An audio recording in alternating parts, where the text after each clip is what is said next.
Good afternoon, everybody, and welcome to the Toon Review for this afternoon's Matchday live between Newcastle United and Bournemouth with me and Billy Bob. I look like a midget on the screen, Billy. Small, bear with a second. I just need to sort of... Oh. I won't look it too much. And then I'll just go along that way a little bit. There you go. That's a bit better. So, yes, good afternoon, everybody. Thank you very much for joining us for this big game this afternoon at St. James's Park, of course, with me and Billy. And, yeah, it's nice to be back. I'm struggling still. I'm full of flu, actually, and I can't move with a bad back, Parkinson's, all sorts. But listen, thank you very much to everybody that sent well wishes. It's really appreciated. But you know what I'm like for match days. I want to do the commentary with Billy because everybody seems to really enjoy me and Billy as a double act for the commentary. And listen, it's I'm sweating like a moose, but that's not a bad thing because sweating it out is probably the best thing for us. So don't worry if you see water dripping down my face like Niagara Falls. Anyway, as usual, guys, it is subscribers only in the chat. It only says that we've got 3 watching, Billy. Are you getting the same as me? Yeah. I think there's more than 3 watching because there's more than 3 in the chat. So anyway, we'll see what happens with that. Yeah, as time develops. Let me just check on YouTube. Well, we got over nearly 500 watching apparently, Billy. So I don't know what StreamYard's playing at. Let's just remind you, it is subscriber only in the chat, guys. So if you do want to take part today, come and be a subscriber. Why not? It is free to do so. And of course, don't forget to hit the notification bell as well, which will let you know when we schedule our live shows or we upload any videos. You can donate to the channel, as Edward Gord just has there, by hitting that $sign at the bottom of the live comments. That's also guaranteed to get your comment read straight out. And you can become a member of the Toon Review as well by hitting that join button just underneath me and Billy Bob. We'll take a look at the teams in a minute. Just got a couple of... Jojo, welcome to Members Club. Thank you very much indeed for signing up. And Edward Gorn, thank you for your super chat. How are the lads? Let's get the win. Good to see you back, Paul. Thank you very much, Edward, as usual. Right, let's take a look at the lineups because, well, interesting lineups. This is how Newcastle lineup. Right, let's take a look. Whoa. I've got Dubravka in goal, Trippier, Share, Botman, Byrne, Bruno, Longstaff, and Miley, of course, in midfielders and up front. Almiron, Barnes, and Gordon. I presume, Billy, that Gordon's going to go through the middle, but they do have the option of swapping it over, don't they? Yeah, Barnes can go there. I'll push Miggy, I guess, but that's the only 11 really he can play. He's got 3 forwards available to him, apart from Jacob Murphy, who may feel a bit unlucky that he's not got a start today because Miggy was pretty poor last week. But yeah, I thought Murphy might have started, actually. I mean, the bench looks pretty ropey as well, to be fair. Jacob and Livramento and Hall. And it's not a strong bench, considering a couple of weeks ago, Billy, we were saying, oh, it's great that we're seeing the bench a bit stronger now, but yeah, times have changed again. I mean, some people were saying that potentially Isaac may make the bench, but I don't think so. I don't think he's anywhere close, so no, it's not going to be good. I'm pig sick of the injuries, to be honest. The visitors line up like this. Neto in goal, Cook, Kelly, Solanke, Christie, Smith, Tavernier, Kluivert, Semenyo, Senesi, and Zabani, Billy. What do you think of that lineup? Well, they've got plenty of pace there. Kluivert, Semenyo give us lots of problems down at the Bournemouth game away. I can't remember the ground's called now, but yeah, when we played Bournemouth, the vitality, yeah, Kluivert and Semenyo caused all sorts of problems. Of course, Solanke did through the middle as well. But yeah, I think it's a game we can get a result from, if I'm perfectly honest. I mean, they will cause us problems. You know, they're not a bad side, Bournemouth. Everybody sort of writes Bournemouth off, the right Luton off and things like that. And look how that got. I think, though, Billy, surely they've learned a lesson from the Luton game. You would hope so. Maybe they'll go with the same kind of formation they did last week at Forest. And there was a few teething problems there, but hopefully they can iron them out and play a solid game today with the 2 double pivots. So interesting. Yeah. Bournemouth will be very confident after what they did to us down at the Vitality. But I would imagine we would want a bit of revenge for that. Indeed.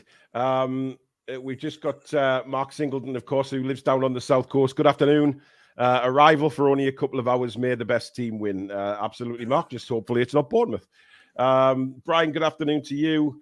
Garant Thomas says no links, no spoilers, and smash the like button. Couldn't have said it better myself, Garant. Thank you very much. Lisa's great to have you back, Paul. Good help to you, fella. How are the lads? Thank you. Brian says, what's your thoughts on what the score will be, guys? Well, I mean, I said 2-0, Billy. I'm probably sticking with that, to be honest. Yeah, I've said 3-1. I think we'll win by a couple of goals. What do you think we'll concede? Yeah, I think so. I think Solanke's the pace they've got in Solanke is pretty dangerous. So if we get, you're quite a fan of Solanke, aren't you? I do like Solanke. Yeah, I'm a massive fan of his. Lisa's evening, Paul and Billy. Well, good afternoon. I don't know where you are, Lee. And everyone, nice to see you back, Paul. Hope you're okay now, mate. I'm surviving, put it that way. I'll be fine though. Battling on. Dean says again, what is with Miggy and Burns starting? Well, Dean, look, the bottom line is this is Eddie's, or what Eddie perceives to be his best 11, Billy, without the strikers, obviously. But Burn and Miggy, the big part of Eddie's plans, whether we like it as fans or not. And again, we'll have to see how Burn copes with the pace again today. And Miggy, well, I mean, he was dreadful last week. There's no other way of putting it. He was dreadful. So we'll have to see how he does today. Yeah, I'm amazed that Miggy hasn't been dropped, if I'm perfectly honest. He's been poor for a long time now, really. Give or take a few kind of bright spots in between. But Burns always going to play if he's fit. It's as simple as that. There's no point even thinking about him being dropped because he's not going to be dropped. Yep. Barbara, good afternoon. A member for 2 years and 1 month. Thank you, Barbara, for that support. Great to see you back, Paul. The channel is just not the same without you, even though Billy and Alex have done a great job. 3-1, please, God. Yeah, Billy and Alex have been fantastic in my absence, as usual, as they normally are. Some fantastic shows and some real in-depth discussion, which was absolutely fabulous to watch. So thank you to you again, Billy. Absolute legends. Ian says, we're not allowed to tell you how to view the match. Not on here. Absolutely not. No, we get wrong, so please don't. Dom says he's worried about Semenyo against Burn tore us apart earlier in the season. He did.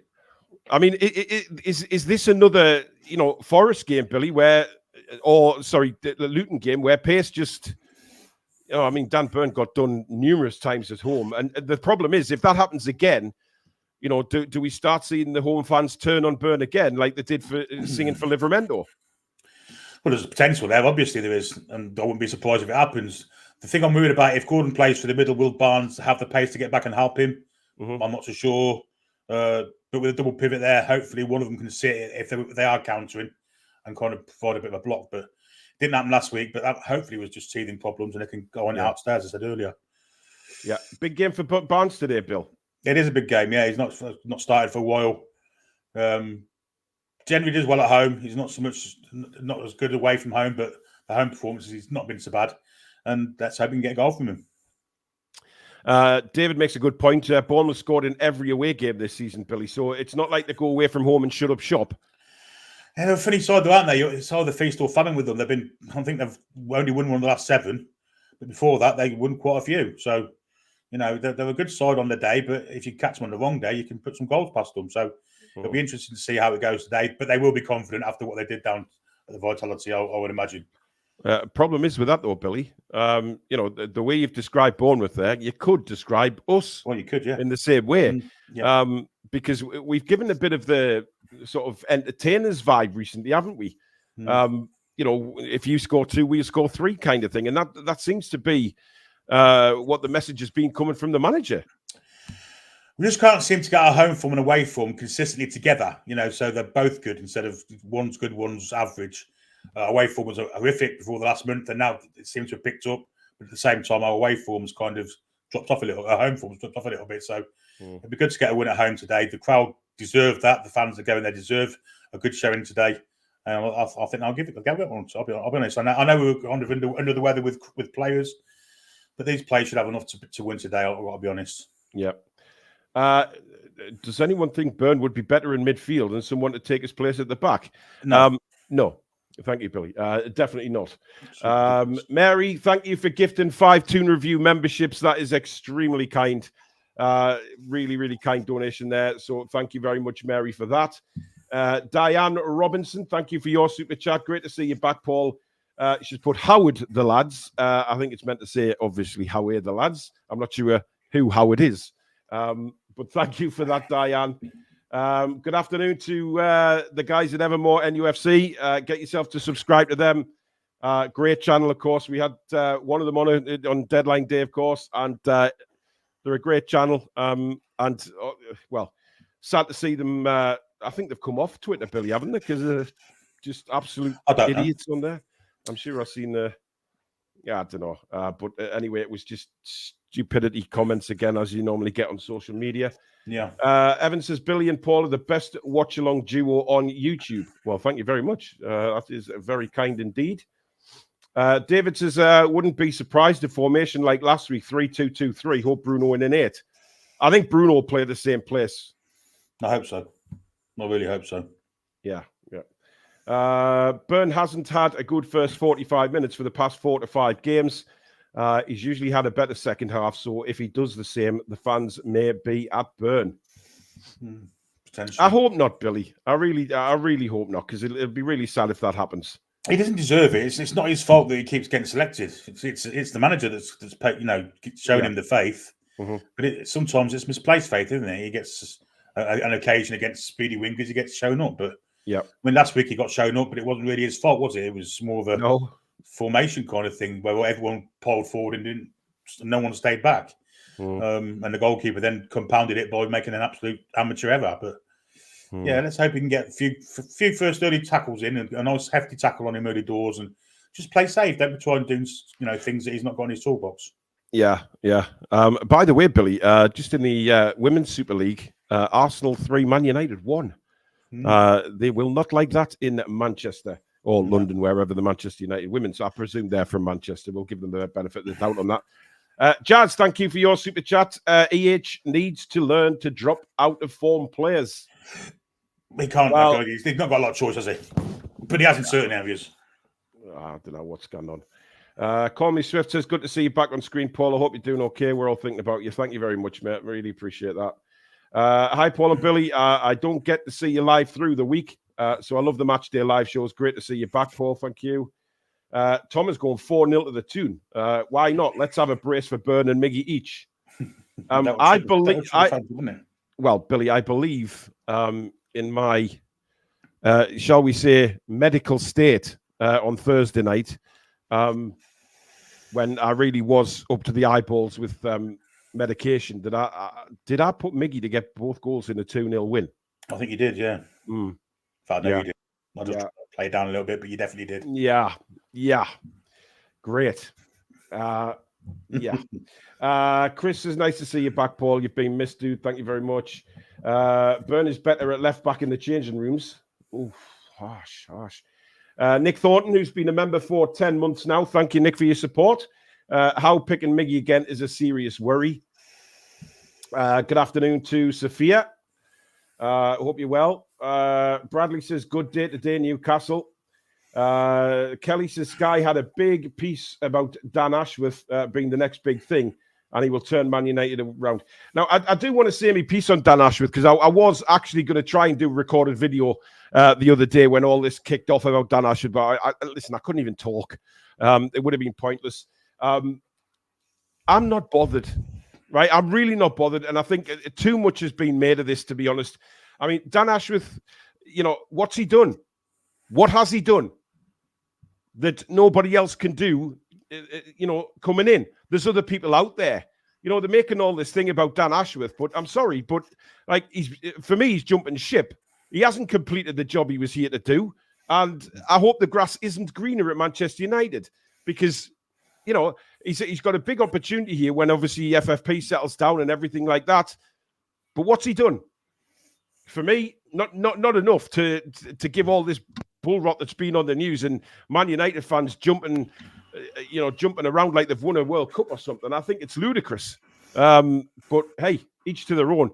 But there's other people out there who can do just as good a job, if not better, than Ashworth. I mean, what are your thoughts, Billy? Oh, much the same as yours, to be honest. Really, if he wasn't going, he should have come out and said so. So I think he is going, and good riddance to him, to be honest. Okay, he's talented at what he does. The FA saw reasonable to appoint him as the England kind of supremo, and he did a fair job there, and he did a fair job at Brighton. But it's not the be all and end all. He's not the ones that's pulled these South American signings for Brighton because they're still doing it. So, Yeah. Well, I'll tell you something, Billy. Eddie wasn't exactly sympathetic in his press conference either when he was talking about it. I've been saying for a long time that they're not reading off the same hymn sheet. Well, he didn't seem to be bothered at all. In fact, the way it came across for me was he was happy that Dan Ashworth was going out. That's the indication I got. I've also had the impression that the two of them aren't exactly eye to eye on what's going on at the club. I've got to be honest. The Lewis Hall transfer speaks volumes for me. That's definitely a Dan Ashworth signing. And Eddie Howe obviously doesn't rate him at the moment. Interesting. Avina, thank you very much for 8 months of membership. Spot on, Billy. If it's not Burns' fault that Howe keeps playing him against pace, that's on a stubborn, inflexible manager. Wow. Tony says, afternoon to the TTR family. Looking forward to another cracking commentary. Thank you, guys. Ian says, did you get a new chair, Paul? No. I'm still in the good old trusty one. It's holding up. I'm not saying it's comfortable around the buttock area, shall we say, but you battle on. My buttocks have been the same since Red Deadline Day, I've got to be honest. I don't know if ever recovered. Oh, my God. Sophia says 3-1 to the Toon. I saw it in my crystal ball. Okay. I hope you're right. The Clone Lad, who's been a member for 1 year and 2 months now, says, hi, Paul, great to see you back. The most frustrating thing about Wilson's injury is he should have been sub 10 minutes beforehand. Better game management needed. 100%. I mean, I'm just sick of the damn thing now, Billy. I mean, I'm sick of players getting injured and then the manager coming out and said, we don't think it's very serious. It shouldn't be too long. And then as per usual, I mean, this one's ridiculous. I mean, absolutely ridiculous. And I'm sorry, but we can't keep going like this. We can't have Wilson as one of our main strikers. It's just not going to work. It doesn't work when you've got another one who's exactly the same. Well, yeah. We sold Chris Wood on January the 31st last year, and he was our third choice striker, and he got plenty of game time. Let's not forget that. Plenty of game time. Started plenty of games, and we've never replaced him. It's madness. And to expect to have one of those strikers fit all of the time, they've got lucky with it. It's only now that it's the first one they're both out together. So they've had a year and a month of pure luck, really. Yeah. It was going to bite us on the arse at some point, and it just happened to happen right after the transfer window. Yeah. Poor planning, and if that's down to Dan Ashworth, possibly. You don't know who it's down to, but that's his job, really, isn't it, to encourage signings in? Absolutely. And I saw that Savio, or whatever his name is, on Sky saying that Ashworth signed Bruno. What a pathetic thing to say, and he looked an absolute arse for it. Absolutely. I mean, do these guys ever do the homework, Billy? No, clearly not. They're just trying to. What they're trying to do is make it a bigger story for Manchester United fans. That's what they're doing it for. Yeah. Up the A1. Good afternoon. Hope you're very well. David says, Paul, you beautiful boss. You would hope you were well. Well, I'm trying, David. I'm trying. Ian says, hopefully we stick Ashworth on a year's gardening leave. It's the only way his grass is going to become greener. It depends how you want it. If you want the money, I think you might have to get them go earlier than that. If you want a good compensation package, I'll quite happily take £20 million of Manchester United for someone that's neither here nor there. It's not like we're getting rid of Sven Botman for 20 million. Is that what they were saying? 21 million? Is that right? I think that's if they kind of do it now and forgo any gardening leave. That is outrageous. Paul Mann, thank you for gifting a Toon Review membership. Thank you very much. That's very kind. Call Me Swift says, only thing I'm worried about is if he goes and tells them all about our business plans, etc. Well, we change them. But I would imagine there'll be some kind of a disclosure agreement in there, Billy. You'd think so. And plus, if we bring someone else in, he'll have a different business plan, and which Dan Ashworth won't know. But I mean, as Stato pointed out on the show Thursday when we spoke about it, every one of these people, these kind of backroom blokes, don't know what you call them, director of footballs or whatever you want to call them, they've all got the same database of players. They can all read. They're not doing nothing out of the ordinary. It's just that Dan Ashworth has got a good resume behind him of England, Brighton, West Bromwich Albion, Spurs, where he's done pretty well at all of them. So he's been lucky in many ways. There's the people out there that are just as good. There's Campos, who's at Lille, I think, and there's another fellow, Maurice at Rennes, who was at Monaco. So there's other people out there. Michael Edwards is another one. Emanalo. Loads of. Funny enough, looking at one at Bournemouth's been recommended as well, hasn't he? So strangely enough, I just think it's just been blown out of all proportion, this Ashworth thing. Because I mean, I'm not particularly bothered. I mean, he's not been here long enough to have to have made us upset that he's gone. I mean, he hasn't done anything. No. And you know what it is? It's the fact of the matter is, I mean, he's brought Isak in, who's injury prone. And Tonali. I mean, was the background checks done good enough? We've talked about that before. You just don't know. Paul, 12-man Toon, thank you for your membership for 10 months, my man. Afternoon, everyone. I hope you and your family are doing all right, Paul. Let's get a win today. How are the lads? Indeed. Excuse me. Uncle Buzzcock says, nice, comfortable 2-0 win today. Ashworth can get on the bin while I'm on. Hopefully we get Edwards, who was at Liverpool, a man with the experience we need. Yeah, but the thing is with Edwards is he's created his own business where he deals with all the clubs and with a player database behind him. So he kind of deals with all the clubs and guides players to clubs rather than being in a club enticing players in. Yeah, absolutely. That's why he turned Liverpool down again. Yeah. If we get 10+ million for Ashworth, it's a deal and a half for us. Well, I think they're going to get a lot more than that, judging by what they're saying. And if Man United want him that badly, they can pay the frigging money, Bill. Well, let's not forget when we were trying to loan Jesse Lingard, who was 6 months away from the end of his contract, they wanted £12 million for him. So let's not do it easy. Let's do it hard. Let's play them at their own game, see how they like it. Oh, indeed. Thank you for all the well wishes, guys. Simon Muller, thank you for your super chat. Does compensation for Ashworth count towards FFP? I would think so. Yeah. Surely it must. Yeah. Sophia says, I got the impression that Eddie was more worried about the things Ashworth could tell Man United to give them an advantage. Well, like we said, I think there'll be some kind of disclosure. But then again, if he goes, change the plan. Simple as that. There's many plans that Newcastle can come up with. I'm not sure what the hell's going on with StreamYard, Billy. We've got 0 viewers, according to StreamYard, which is back to the good old days. We've actually got nearly 1,400 watching, so I don't know what the hell StreamYard's playing at. No. Ian says, Eddie will have a guy lined up from Bournemouth to replace Ashworth because we're obsessed with Bournemouth. Yeah, seem to be. Paul, thanks for a super chat. 12-man Toon. If you're ever at the Earl of Pitt Street, I'll come round and sort your pint, mate. Well, thank you very much. I've been there a couple of times, actually, before I've gone to the match. Mr. Spoons goes in there sometimes as well. Corinne says, afternoon, find people. Well, Ian Skinner says 1-0 Botman header. Corinne says, afternoon, find people. Almost go time. Indeed. Grandad's, what the hell was that? Grandad's shed. Man United, 1 billion in debt, but can still look at building a new stadium and sign players. FFP is a joke.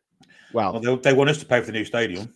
They want the taxpayer. Yeah. Fucking outrageous, in my opinion. Crazy. The new players thing it's not about what debt they've got. It's about what the revenue they bring in. Yeah. Right. Just a reminder, guys, before we get the kickoff 3 or 4 minutes away, please do not put any spoilers in the chat. If you are watching somewhere and you have to, please wait for me and Billy to commentate on it before we chat about it in the comments. If you do put spoilers in, then unfortunately the mods will remove you. We don't want to do that. As usual, we want to have a good match day live, good commentary, and everyone enjoy the game. That is the main thing. So, Billy, are you still going with your score prediction? Yeah, 3-1. Yeah, I think 3-1. A fair score to predict today. A fair score. Well, I've just got the teams coming out, Billy. I've not even got on yet. I'm going to do it now. Just looking at the Milburn stand with the teams coming out. Yeah, me too. Exactly the same. Okay. Brilliant. So we look like we're in tandem again for now until it decides to give us the old spinning wheel of death a couple of times. No doubt we'll have to update it every now and again, but that's just how it is. Dan Byrne waving at the crowd there like he's posting his pat. Unless he's waving to the Bournemouth wing as he goes past him. Oh, Billy, Jesus. Oh my God. Oh, Miggy with a big smile on his face, and I'm not sure who the ball man is next to him. No idea. He must be our new striker, Billy. It looks like bloke out the Adams family, didn't he? Yeah. Or what, Uncle Fester? Yeah. I did, actually. I'm not sure who the hell he was. He was standing right next to Miggy. But this is our Newcastle lineup, guys. Dubravka in goal, Trippier, Schär, Botman and Burn at the back. Midfield, the usual three of Bruno, Longstaff and Lewis Miley. And the front three today of Almiron, Gordon and Barnes. Incidentally, the one we watching, Billy, they've got Gordon as striker today. Yeah. That is true. But all three of them can play through the middle and shift about, which could cause Bournemouth some trouble if we did that, Billy. Yeah, it's got to be balls through the channels today. It can't be just lumped like we did it the Vitality when Gordon was up there. Yeah. Then, of course, when Joe Linton went in that place, we started playing it through the channels. It was madness. Now, I'm interested to see how Bournemouth will start the game, Billy, because if they've looked at the Luton game, yep, they may just, target Semenyo down that side to go against Burn. I think it's virtually certain he's going to, especially with Christie behind him as well, because he's got a bit of pace. He tends to win down the flanks as well. Yeah, the fullback doesn't overlap as much, but on Tavernier's a little rat. Tavernier, yeah, or Tavernier, however you want to say it. Bloody hell, who cares? It's hard to say his name because I always say Tavernier, but apparently it's Tavernier. Tavernier. Oh well, what the hell? Who cares? But Lloyd Kelly, of course, we link with at left back. Yeah, interested to see how he plays today. Yeah. Looks like a full house at St James's Park, apart from my seat there. I can see it empty there. Hasn't seen my ass for a very long time. It will do again soon. Eddie looking very pensive, looking very serious. Shaking hands with some old mates. I mean, look, we do. If you look at our Premier League record, I think, we've done well the last few games. If you count up the points, I'm not sure the performances have matched that, but we've done enough. I mean, the Villa performance was brilliant. However, Luton wasn't great. Forest wasn't great, but we got results from them, and I think that shows a different metal to Newcastle. We had spells in both of those games, didn't we, where we were pretty good, but we also had spells where we were the exact opposite. More so against Luton, I'd say. I thought we were much better against Forest, but again, that was away from home. It's whether we play this system here today, that we played at Forest. It'd be interesting to see if they do. I hope they do. But whether the crowd will demand that they be a bit more attacking, which could, of course, bite us on the nose if it doesn't work out. But it'll be interesting to see how we start. Right. Remember, guys, no spoilers in the chat. If you are watching it and you kick off before me and Billy, just pause it. And then wait till I say, right, we're underway. Bournemouth will get us underway. And I have to say, Billy, it's very difficult to tell these black and white stripes apart from certainly on camera. Why we're underway, by the way, but I have no idea why Bournemouth are not in their home shirt. Well, they wear red and black stripes, which would be less of a. I don't know. Maybe the black a bit. It's anyway. Already they've started the attack, so they are. Semenyo already given a run at Burn, but Botman did well covering. Here is Lewis Miley. Good strength by him. Left-footed ball up the line, looking for Anthony Gordon. Cleared away by Bournemouth. Strong header that by Dan Burn. And again, the ball lofted forward towards Semenyo. Burn covers it with a header. That's better. Heads it out of play rather than just off the top of his bonds to nobody. Again, it looks like the same system as last week. Bruno's looking a bit more advanced. Which I'm not upset about, I have to say, Billy, to be honest. No, me neither. But it's Bournemouth who've had the possession since the kickoff, and they're coming down. Tavernier brought down, says the referee. Free kick to Bournemouth. Foul by Almiron, and no doubt that's going to be Bournemouth's plan to try and maybe set pieces as well. Jay Devlin, thank you for being a member for 7 months. Let's get the win and keep the pressure on all the way back to Europe. How are the lads? Semenyo's in a lot of space here. No, it's not Semenyo. This is Semenyo in the box, and that's going to be a corner for Bournemouth. Yeah, they've made a good start, Bournemouth, haven't they? They're not low blocking like they did last season. Of course, got a different manager there now with a different set of eyes on things and a much more enterprising manager. But they have started the game pretty well, I've got to say. They've set out how we expected, Billy. Semenyo has seen a lot of the ball in the first couple of minutes of the game. Yep, and they are quite dangerous from set pieces. We've got a big, tall centre half. Senesi is quite, and of course Lloyd Kelly's a left back, but he's really a centre half. Yep. And you've got Solanke as well, so bit of height in there. Mismatch already with Trippier and the bloke he's marking. It certainly is. They take a short corner, little 1-2. In comes the cross. Should be Dubravka's, but Byrne got in his way. I'm not sure who shouted at who there, but Bournemouth with Christie now. Swings a left-footed cross in. Headed away this time by Dan Byrne. Just a little bit of miscommunication there because that was a simple catch for Dubravka and Byrne stepped in front of him. Clearly no shot, was there? No. That's how I play, isn't it? Well, I thought it was, but he's given a free kick for Bournemouth, a push by Fabian Schär. That's really. I mean, Scher's just holding him up there, Billy, and don't. I mean, this referee's a two poor decisions already. Two poor decisions already he's made. Tavernier making himself a nuisance already. Clearly, Fab is not happy with that decision. However, another ball into the box here will probably be coming. Senesi, Semenyo, they're all up there. Well, we're 3 minutes in, we've hardly touched the ball yet. Yeah. Not a great start, but very, very early doors yet. Anyway, in comes the free kick, straight into the box again. Dubravka gets there with a punch, just.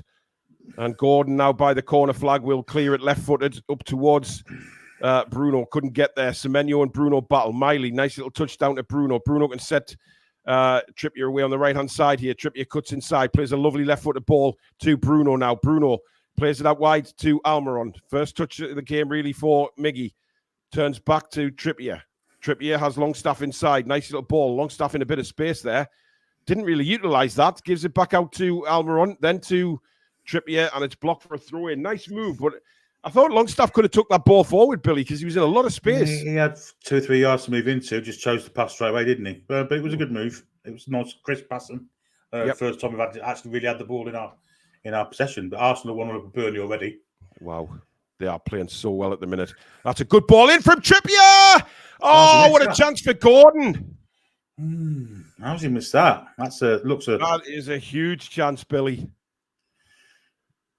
What a ball by Trippier. First time on the volley. Right on the 6-yard line. Oh, he's got to score there. Gordon's got to score. That's a big miss. Well, he's got to get some kind of perch to the ball. He just wanted to nod it downwards onto his own foot. He didn't think he would get to it, did he? No. He wasn't. I don't think he was confident that ball was coming to him. No, we were 4 minutes in, and not once did Callum Wilson get a ball like that last week. That's very true. Yeah. High in the air from Newcastle. Here's Harvey Barnes now. Semenyo clatters him. Referee. And he no intention to get the ball at all from Semenyo there. Just clatters him. Barnes back on his feet, luckily for us. But I don't like that kind of tactic from Bournemouth. Thank you very much. Well, he's not even looking at the ball, is he? Well, that's a yellow card for me. I mean, he's gone out to bring Barnes down. Certainly didn't go out to win the ball. Anyway, free kick's taken, and it's back with Botman here. Plays a right-footed ball over to Fabian Schär in a bit of space on the right-hand side of the penalty area. Schär launches one forward for Gordon to run onto, but unfortunately that is bounced out of play. Heavy press from Bournemouth there when we had ball at the back. Yeah. He's done well, this manager for Bournemouth, hasn't he, since coming in? Well, he plays with a much more pleasing style, doesn't he, than what Gary O'Neill did. And I suppose Gary O'Neill first season up had to just keep him up really, and hook or by crook he did it. But I mean, this manager's a bit more expressive in the way he plays, which is nice to see, obviously. Yep. Bournemouth have a throw in right on the halfway line here, over on the far side of the pitch. Of course, attacking the Gallagher in this first half. He can't decide which way he wants to throw the ball here. Now he gets rid of it down the line. That looked like a push on Kieran Trippier, but the referee says no. And Bournemouth on the attack now. Good tackle coming in there from Sven Botman. Byrne now tucks it back to Botman. Botman under pressure here. Good press from Bournemouth again. Clivett running towards Dubravka. Good little ball out to the right-hand side to Trippier, though, from the goalkeeper. Trippier, ball inside for Gordon. Gordon, little touch for Miley. Now Bruno. But Bruno is tackled, and Semenyo gets the ball. And Semenyo now having a run at Dan Byrne. Semenyo to the penalty area. What a ball that is, and nobody can tuck it home. Across the face of goal. Dan Byrne nowhere to be seen. And the cross was brilliant. And I'm really, really surprised. I think Semenyo should be annoyed nobody was there to tap that in. Yeah, that's the problem with Bruno. If he'd have passed the ball, there would have been okay. But the fact he didn't pass it, everyone was left up front and left it. Burn 1-on-1 with Semenyo. It was a fantastic ball across.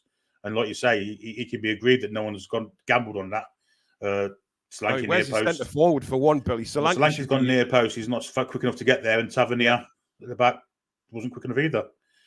But yeah, that's the problem. Where if Bruno had passed the ball, we'd have been okay there. But the fact he didn't left us short of the back when he lost it. Well, again, Bournemouth pressing very high here. Miley, that's a great bit of play by Bruno. That's it. Not a good ball by Harvey Barnes, trying to play Bruno in.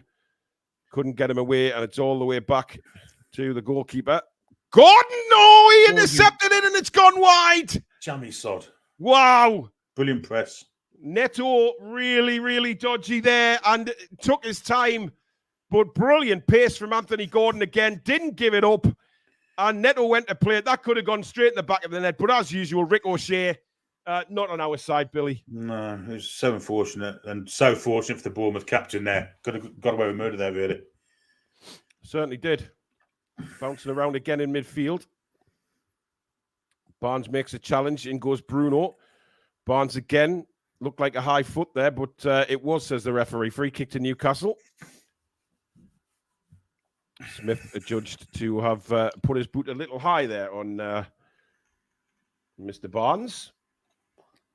Miley now plays it to Longstaff, who goes back to Botman. Botman now inside to the centre circle. Terrible touch again from Miggy. That's the thing, Billy.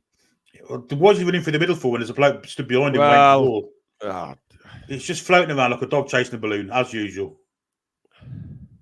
Dog chasing a balloon. That's interesting. That's got to be a foul. Bloody hell, referee. Ball played forward. Solanke gives chase. Fabian Schär is there. That's got to be a foul. And eventually we get one given. But how was that not a foul on Bruno, Billy?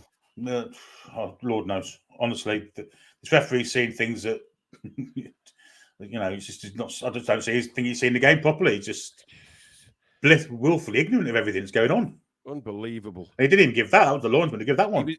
Bruno was taken out like a Dutch hooker wearing a dildo. It was unbelievable. And now Fabian Schär's got a sore shoulder as well. Anyway, we got a free kick after all that, but Jesus. Guys, no comments about streams, please. We're not allowed. We get wrong off YouTube, so thank you very much. No more. Trippier now. I think there's a bad injury to a Bournemouth player here, but play goes on, and I think Smith might do right to get the ball away, or the Bournemouth player suddenly made a miraculous recovery. No, he's still down. He was banging on the floor as if he'd been killed, but he's slowly made his way back up now. As Gordon again gives chase on Neto. Oh, he's been gone for this time. It'd have been okay. Yeah, he's kicked the ball out, I think, Neto for I don't think he's not on purpose. Player, but again, I mean, it's Tavernier's down. Shame. Yeah, it doesn't look good for Tavernier here. I'm not sure what happened. Whether he fell awkward. Yeah, he did. It was nobody around him. It's his ankle or his knee, isn't it? His ankle, yeah. It looks like his Achilles there, Billy, when he landed. Yeah. Or when he jumped, actually, because he was wincing when he was in the air. And I mean, if that's an Achilles injury, that's goodbye to him, isn't it? So we'll see what happens. But it's not been a great start, this, Billy. 10.5 minutes in. And, Bournemouth have created the better chances. Well, I would imagine we're way behind on the possession stats without any, just before we even look at it. There's Dan Ashworth there, he's there today. Yeah. So, you know what? I just want to hear from Dan Ashworth. If come out and say, I mean, just say it. If you're not going and you want to commit yourself to Newcastle, say it. Well, this is it. If he cuts it all in the bud, it's all over, isn't it? Sorry, Sophia. Talking about Achilles injuries, I know you've been through the mill with your Achilles as well. But listen, it was just where. The commentator just called Sven Dan Botman. He is back. I didn't call him Dan Botman. So I don't know what commentator you're talking about. Unless the one she's well, yeah. It hasn't happened to me for a long time. I'm not sure what. Well, Tavernier, I think, has gone off to be assessed. I don't think he kicked that ball out on purpose, and then we've given the ball back. Well, he made it. He made it as if he did, But I think it was Gordon was pressing them very, very quickly again. Yeah, I think so. I think the press made him panic and kick it out. Long ball up the field. Tavernier is, I'm not sure whether he's back on. That's Clivett there through the middle, isn't it? Solanke just to his left at the moment. Sven Botman has the ball just outside the Newcastle penalty area. Again, very, very iffy with the passing Newcastle early doors. There's no movement, is there?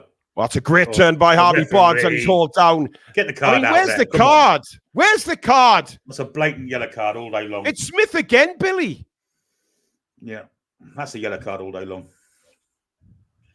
Totally bamboozled by the skill. He's done him a treat, and he just grabbed his arm. He's away as well. That's got to be a yellow card. Cynical foul. Jesus Christ. And he tried to make out he was innocent, prick. He's having a word with Harvey Barnes there. I mean, I think he's trying to say Harvey Barnes made too much of that, but give our good play. Well, this referee seems to fail to blow for anything for Newcastle. Lovely little back heel there. And Solanke now heading towards the penalty box. Semenyo to his right. Semenyo now to the right-hand side of the penalty area. Overlap from Smith. And it's blocked by Dan Burn for a Bournemouth corner. I have to say, Billy, if anyone's looking more like scoring, it's the visitors right now. Yeah, they look very sharp, don't they? Very quick. And they counter with numbers as well, which is concerning, I've got to say.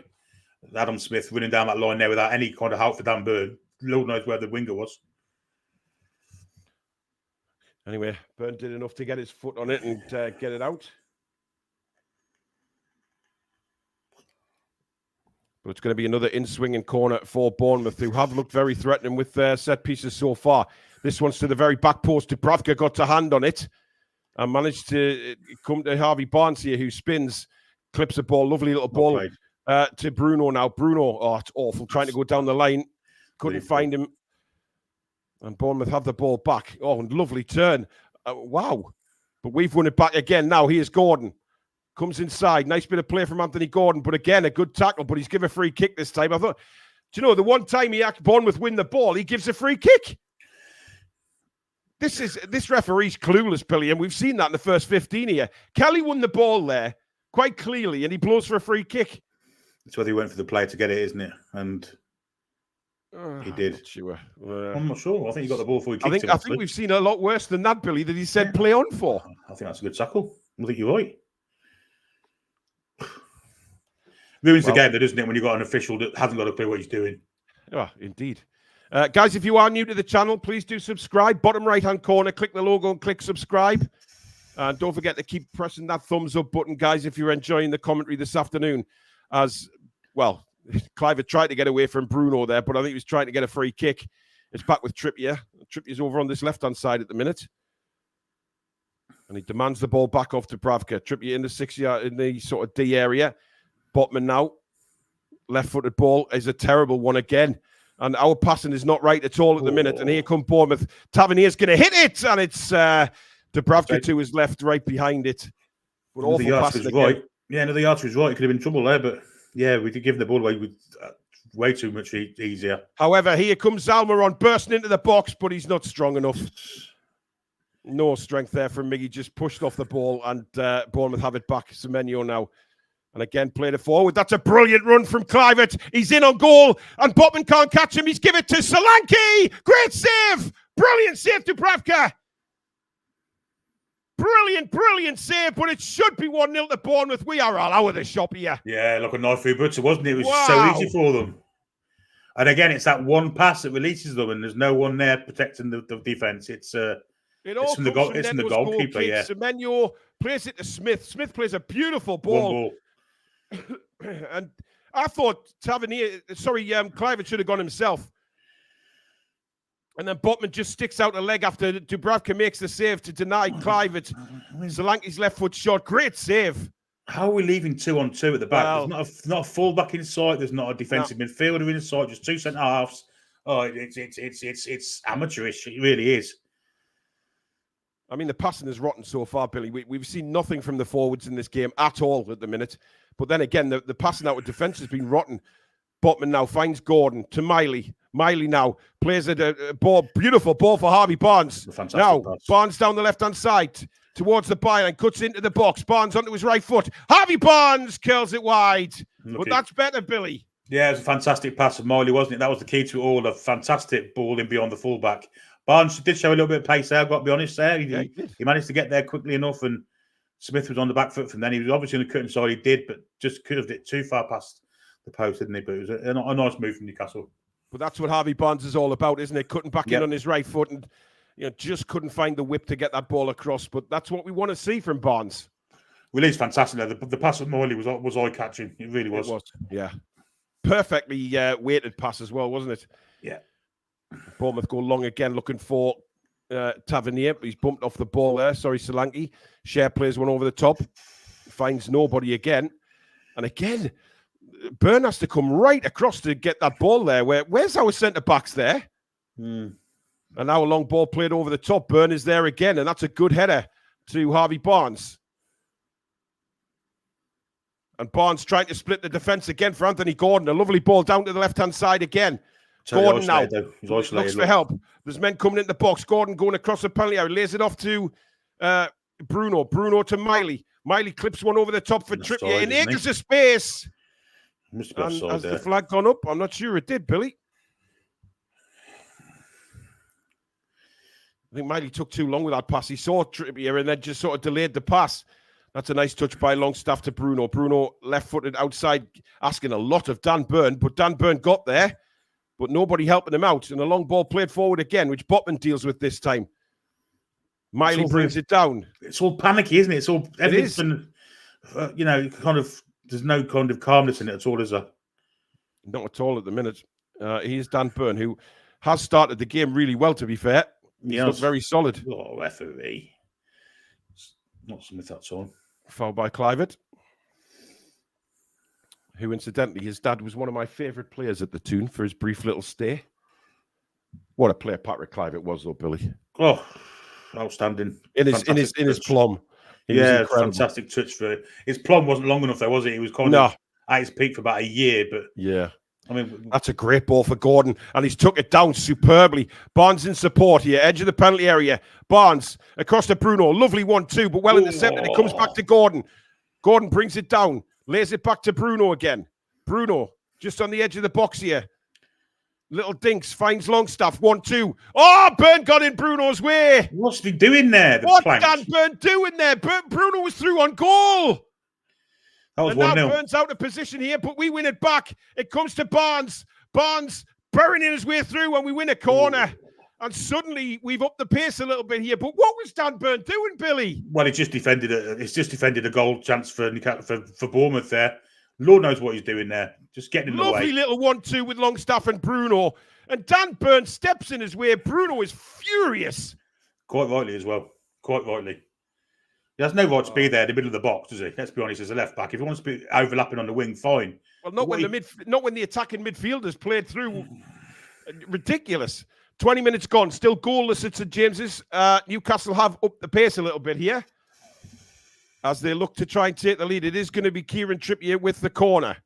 It's going to be a right footer. It's a good corner, but Semenyo is there for Bournemouth. Comes to Gordon on the edge of the box. Kept it down. Oh, what is that? Who hit that? It's Byrne, is it? Anymore. It was Almiron. And I think Newcastle, there is an injury here. Gordon did really well to keep that down there, Billy, from Semenyo's clearance. Yeah, great and technique. Then it comes loose. Almiron's getting in Botman's way this time. Botman was ready to swing the boot, and Miggy gets in his way. Oh, what is that? Oh, dear. Wow. Yeah.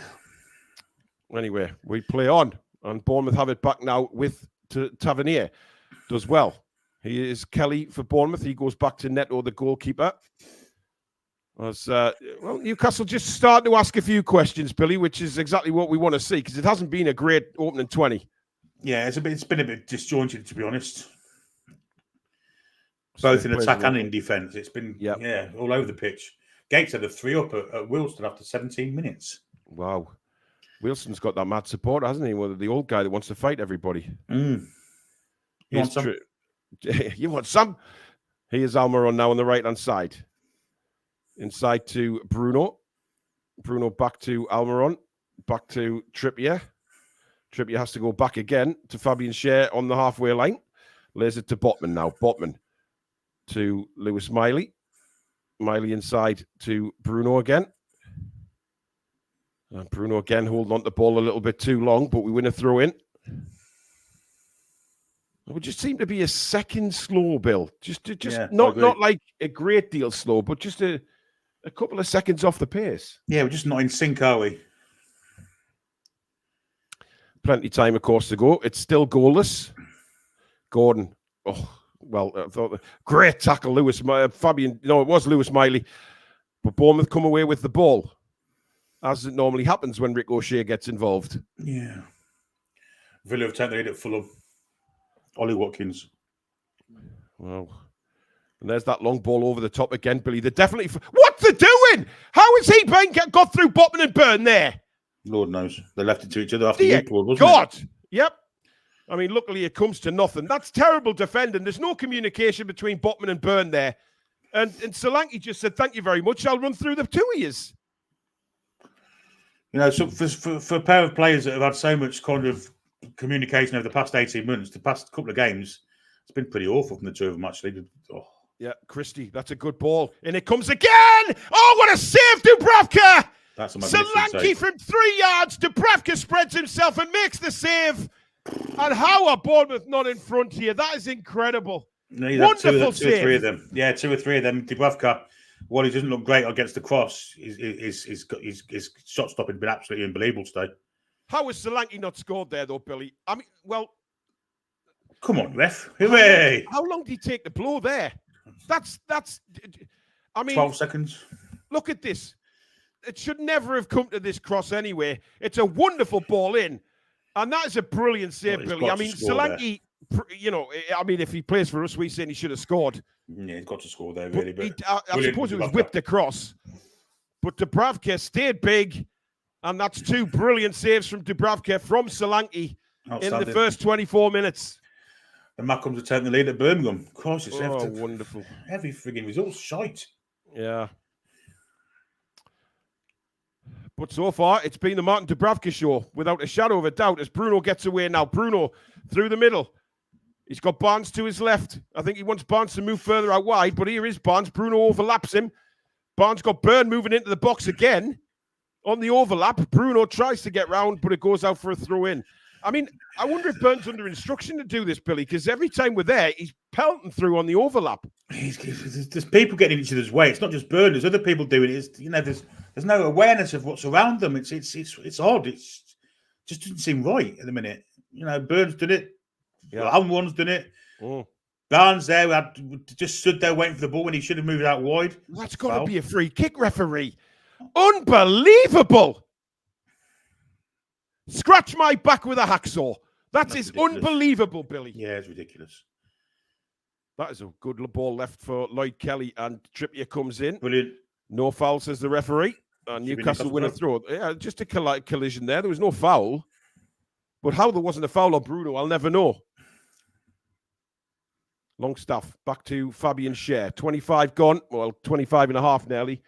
Still Newcastle 0, Bournemouth 0 at St James's Park. You're watching Matchday live on the Toon Review YouTube channel. Please do subscribe if you're new. Bottom right-hand corner.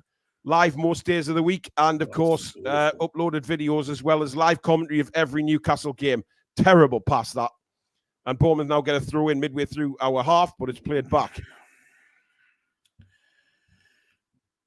It's not been great so far, I've got to say. No, it hasn't. I mean, we've asked a couple of questions, and then Bournemouth suddenly came back at us again. That looked like a shirt pulled by Barnes, but he's got away with it. Up and under again, which Schär deals with. Bournemouth definitely fancy themselves with this long ball through the middle, Billy. Yeah, definitely. We're second best with every ball so far. You know, they seem to want it more than us, which is a strange thing to say at St James's Park, but it seems to be the case. Every 50-50 ball, they're winning. Here's Almiron now playing in the number 6 for some strange reason. I mean, doesn't know what he's doing. Look, hasn't got a clue what he's doing. Lays it short to Bruno. Wants it back. Miggy wants it back, but he goes left to Miley. Miley inside to Miggy again, and that's got to be a free kick this time. Thank you, referee. Christie sticks a leg out, brings down Lewis Miley. Lewis Miley's had a good game so far, Bill. He's broke a lot of players up, and he's been quite influential on the attack in the small instances that we've actually been on the attack. Yeah, he's looked very assured, apart from the one pass a second ago where he chipped it into touch. Now Longstaff, Longstaff in a bit of space. Longstaff, oh, that's rotten. I mean, God Almighty. Well, where's Miley in again? He wanted to pass it to Barnes, and Barnes moved as he was about to pass it, which didn't happen. Oh, what a turn that is! And again, Clivett got the pace on Byrne there, but Burns managed to get back. But Clivett now to the byline, cuts back onto his left foot, looks up to see who's available. It's a terrible ball in, and Trippier brings it down, and now sets Newcastle in motion with Bruno. Bruno out to the left-hand side now to Anthony Gordon. Gordon, he's only got Miggy up ahead of him. I don't know where everybody else is at the minute, but Gordon into the box, onto his right foot, fires in a shot straight at Neto, and nothing comes of it. But the support was severely lacking there for Gordon, Billy. I don't know what Harvey Barnes was, but yeah, it was odd. Like nobody up the right end of the pitch there. It's a nondescript performance so far, this, for me, from Newcastle United. Considering we're at home, Billy. That's better. Longstaff's hurt himself there, but he's got a free kick. I mean, I thought that was a 50-50, to be fair to Ryan Christie, but Ryan Christie's got another go at Sean Longstaff there. I'm not sure that that's deserved, to be fair. He did catch the back of Sean's left ankle. Yeah, he did, yeah. It was a foul. So I don't know what he's shouting at Sean Longstaff for, the prick.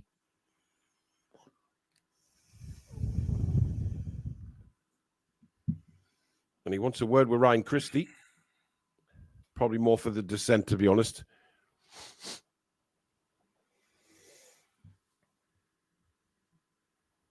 Christie takes his talon off.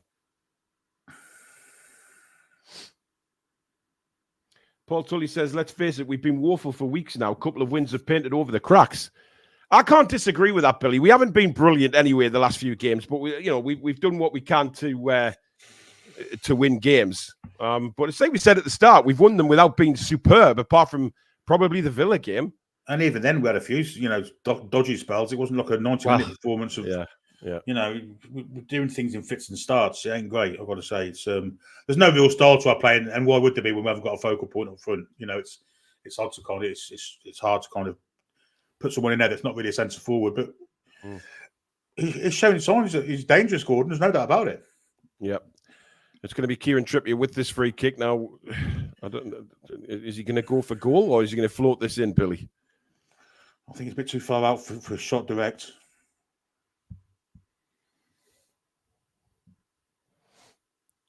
Yeah, we're too far out. Clips it over the top, looking for.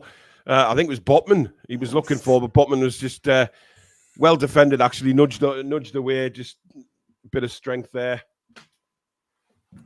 And again, long ball towards Semenyo, who goes up against Trippier. Trippier doesn't win it. And Longstaff's back there because Clivett was on his heels. And Dubravka clears for Bournemouth. Newcastle. Not a great clearance that from Martin Dubravka. Only got it sort of halfway up his own half. Well, he panicked, didn't he? Yes, he did. And Bournemouth have it back again. I mean, if we're being totally unbiased here, Billy, Bournemouth deserve the goal. I mean, they really do. Well, they've cut us apart on 2 or 3 occasions, haven't they? Absolutely. Oh, God, Trippier this time doesn't win a header. It's come to, that's a poor touch by Tavernier, but the offside flag's up. Well, as we've got another Adams family member there running the touchline. Yep. Tavernier went too early, way too early, and is miles offside. 31 minutes gone in the game. Still Newcastle 0, Bournemouth 0. If you just joined us, welcome to Matchday Live on the Toon Review YouTube channel. Please do subscribe if you're new. Bottom right-hand corner, click that logo and click subscribe, and come and be part of this incredible community right here on the Toon Review. Keep those likes coming in, guys. Hit that thumbs up if you haven't done already. Very important that for the channel that we get noticed in search results, etc. Put Dubravka under tremendous pressure there, but he did well. Gets the ball out to Dan Byrne. Byrne plays it to Botman now. Botman's still in his penalty area. 5 attempts to 4 at the moment. Those 5 from Newcastle, only 1 on target. 3 on target for Bournemouth. As Burns steams forward down the left-hand side again. Cuts back. Nice bit of play that. Lays it up to Longstaff, to Bruno. Back to Longstaff on the halfway line. Rolls the ball over to Shea. That's better football. Yeah, much better. Trying to manoeuvre him around the pitch now, from side to side. But that's not a great ball from Trippier. And Bournemouth have it back and win a throw-in. So the move dies off again. We just haven't... There's not been enough, Billy. There's just fits and starts is all I can describe it as. Well, we're playing with 10 men. I mean, Almiron has been nothing short of abysmal. He's been anonymous again. Completely anonymous. I mean, I don't know. I get wrong for saying anything negative against Miggy Almiron. So, I'll let people... He doesn't show for the ball. He hides behind players. It's. Well, he's done out, has he? He's done out when he's had the ball either. He's gotten away a couple of times. He's been very poor. He's not taking anybody on. He's not having a go. I mean, it just... But what's the point? We can say till the cows come home, Billy. Now it's going to change. I mean, I'd have Jacob Murphy on for Miggy any day of the week. Any day of the week. Yeah, me too. Botman now has it just outside our own penalty area. Rolls it into Bruno. Bruno's calm on the ball. Lays it back to Fabian Schär. Schär back to Bruno now. Bruno, nicely done. Brings it forward towards the halfway line now. Looking to get the ball outside to Trippier. Trippier now flicks it forward for Miggy Almiron, who's into the box. Almiron now turns back on his left. Lays it back to who? I mean, it's a terrible pass, but it finds Miley. Bruno. And now Barnes skips it forward to Anthony Gordon now. Gordon looking for players. There's plenty of players in the penalty area. Plays it to Bruno. Bruno, is he going to have a shot? Oh, he does nothing. You see, we had no idea. We had no idea there. Well, why isn't Bruno shooting there, Billy? He scored a cracker last week. He's in a perfect position there to hit it. Yeah. And he does nothing. When they had the ball outside the box, I had, I was sure they were going to nose it up because there was no running off the ball. There was nothing. No one was showing for the ball. Whoever had the ball looked kind of hesitant on it. It was inevitable it was going to end up with a poor pass or tackle or something. Just really frustrating when we get the ball in that area, Billy. Especially we know how Bruno can hit them. Just let it go. Look at him. He's got nothing ahead of you. Yeah, referee just waved play on. I think because Newcastle were in position. He's Botman. Back to Martin Dubravka. Just over 10 minutes left in normal time of this first half. We're still goalless at St James's. It ain't been great. As Gordon now, nice turn. Plays it out wide now to Barnes. Barnes plays a wonderful ball through for Sean Longstaff, but he ain't got the pace. All the confidence to have a go. Yeah. What a ball by Harvey Barnes that was, though. Nice run off the ball, but just lacked a yard of pace and the confidence to just stick a foot out and try and dig it into the corner. Yeah. It's a great run. Yeah, he just kind of gave it up, didn't he, at the end there, as if it was Bruno actually who played the ball through. Sorry, it was Bruno's ball. Slightly overhead, but there was no kind of appetite to go for the ball, was there, as such? Yeah. Tatty Jake says you can't drop Miggy or Burn because they're canny lads. Well, yeah, that's always the excuse, isn't it? When you try and say that they're not playing well. But listen, Burn's done nothing wrong today.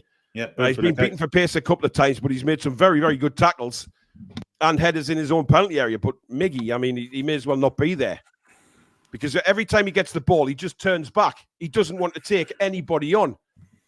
He ain't got the confidence to take anybody on. He just turns it back and lays it to Trippier, and then, that's it. He doesn't do anything with the football.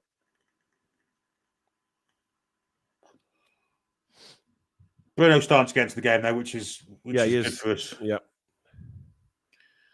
Oh, Solanke, get up. You're playing for a free kick there, pal. You're never going to get that. That's weak. Gordon brushed off the ball quite easily there, but then Bournemouth, I'm not sure what the hell they were trying to do there. Kick the ball straight out of play. Gordon now.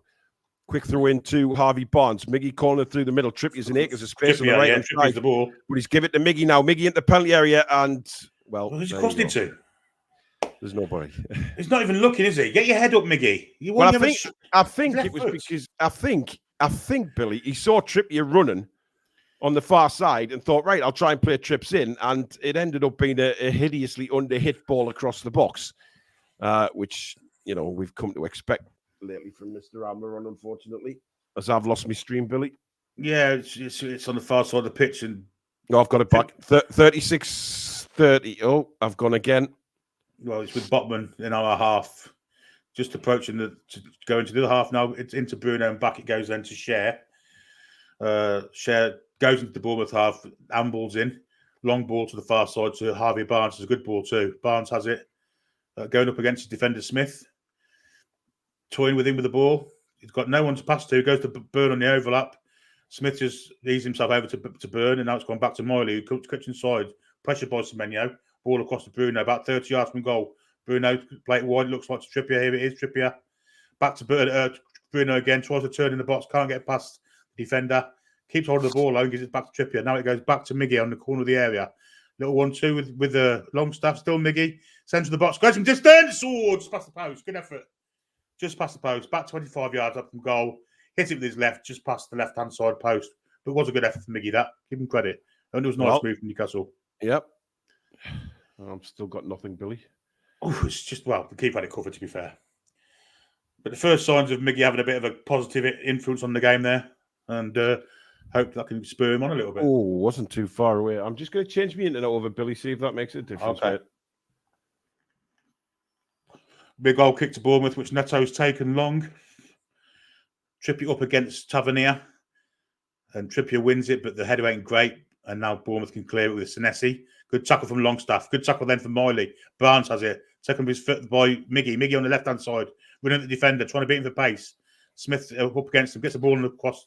Shite cross again. I'm 38-18, Billy. Yeah, bang on. Okay. That was an awful cross again from Miggy. He's starting to get a little bit more involved, though. So Yeah. Well, hopefully that continues as Trippier brings it down the right-hand side. Little back heel to Sean Longstaff, who goes back to Fabian Cher now. Cher on the halfway line for Newcastle. Still goalless. What's that? Awful ball, but brilliantly won back by Lewis Miley. Miley then plays it to Harvey Barnes. Barnes, little 1-2 with Bruno, but not enough space to play it. And Bournemouth managed to clear the ball. But again, great play from Miley, Billy, because, Bournemouth could have been away there. Yeah, they were in trouble if they hadn't won that. Yep, he's on the ball again, lays it to Bruno. Bruno across the field and lays it across to Fabian Cher, who's in shooting range.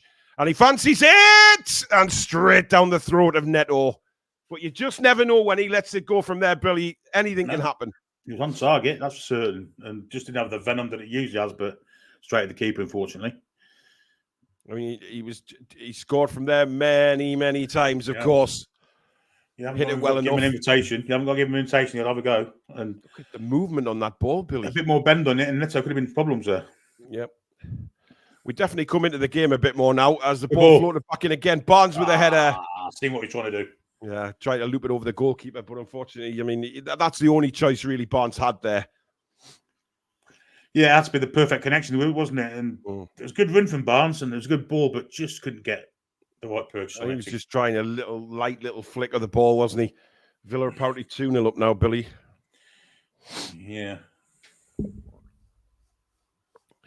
72% possession for Newcastle in the last 10 minutes. That basically tells the story of how it's gone.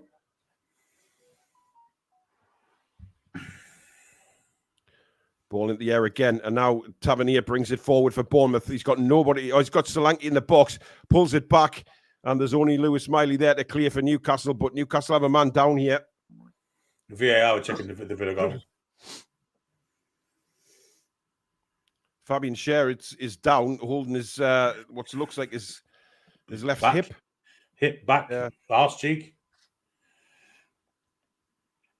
Incidentally, Liverpool winning at Brentford in the lunchtime kickoff 4-1. They look like they are on a serious roll right now, Billy. Yeah, I think it's them and Man City, but I mean, you can't go like Arsenal. They've started playing a bit as well, haven't they? So yeah, absolutely. Anyway, throw into Bournemouth. It just goes out of play. That was Solanke's not got the strength to. I mean, well, Cher's wincing a little bit there, but I think Cher's not to come off. I mean, where was that injury that he had last time? Was it his glutes? They said his glute. Yeah, it's a similar kind of area, isn't it? Yeah. Miley now. He's lost the ball in a dangerous position, but good covering by Botman. Longstaff now. Good pressure that by Bournemouth again, but good ball out to Bruno now.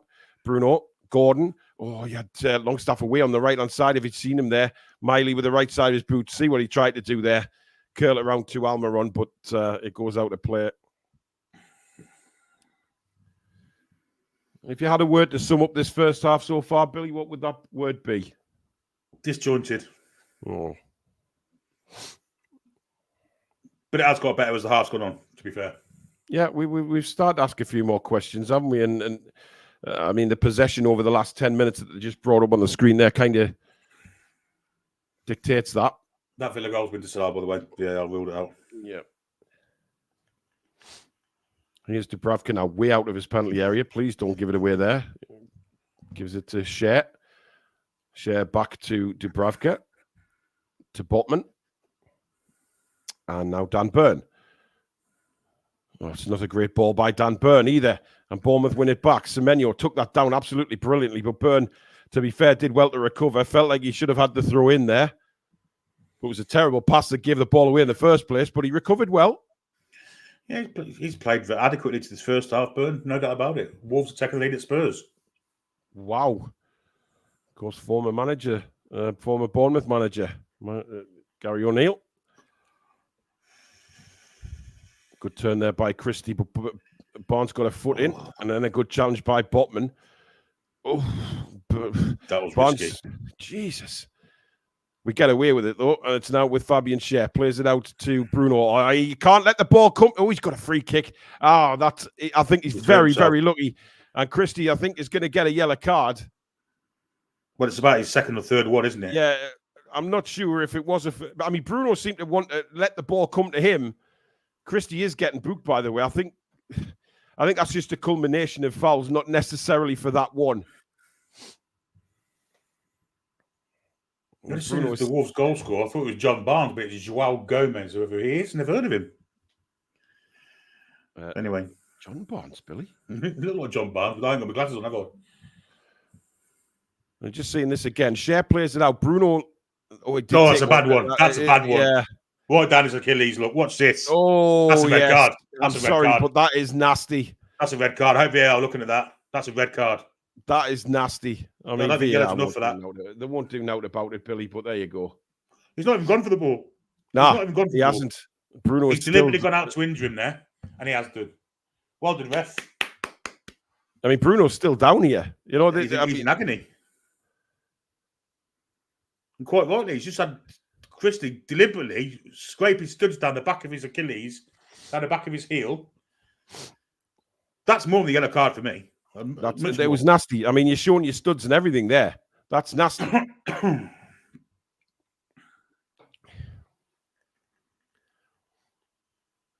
I think it'd be all right, Billy, but he's wincing a little bit. But that was studs scraped right down the back of his calf there. And of course, now he's got to go for 30 seconds. Yep. Ridiculous rules. 3 minutes of additional time at the end of this first half. And I think, Billy, Bournemouth will probably go in. If it stays the same, Bournemouth will probably go in very upset, quite frustrated that they haven't scored. Solanke's had two wonderful chances. Dubravka's obviously saved them both really, really well. But he probably should have scored with the two best chances of the game. But since then, I think we've taken control of it. Here's Harvey Barnes on the left-hand side. His player gets underway again. He fell over. Looked like he handled the ball there. Foul that time. He's given a handball. God, this ref just hasn't got a clue. Wow. Hasn't got a clue. And again, they're going for the ball over the top as Solanke takes it. He's been looking for that all game, Solanke. Falling over like a little weeble keeps foot. Just get up. Trippier now brings it towards the halfway line for Newcastle. Plays the ball over. Not a great ball for Gordon again. Longstaff and Miley get stuck in again. Miley won the ball, but no support there for him. Bournemouth come forward again, and Solanke is standing miles offside. Well, are the offside, please, ref? Well, he doesn't blow it. And play goes on now because Solanke stopped running, apparently. Bruno now down the line for Almiron. Almiron. Chance, yeah. He's brought down there. He is brought down. But Senesi brings him down, Billy. But it's, again, a bit of a nasty one. Yeah, well, he could have. He just put his head down and started running again. Go on, Miggy, you're all right. I mean, his head's down. He's not even looking. Oh, it's not as bad as it looked, Billy, to be honest. We'll see from here more. He just sticks his leg out. It's a foul. Well, he's scissored him. He's scissored his leg. Well, I think a yellow card maybe is for that, if we're being openly honest. But the referee seems to not want to book anyone today. Well, this is a good opportunity, Billy. It's a free kick in a very good position here. It is. Miggy, piss off. You're not wanted around there. There's absolutely no chance you're taking this. No.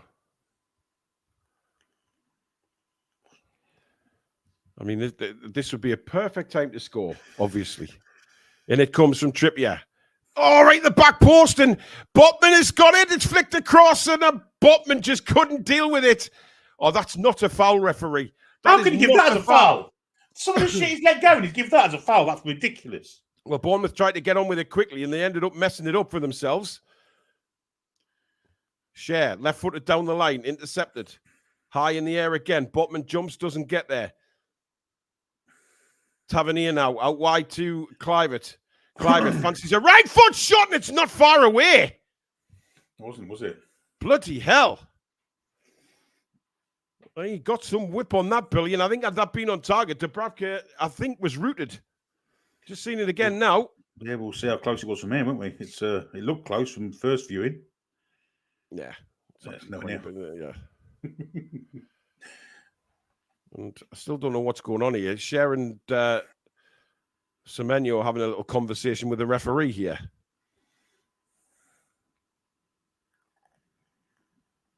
I mean, we've now played nearly 4 minutes of the additional 3. I'm going to have to disappear at half time for 5 minutes. No bother, mate. No bother.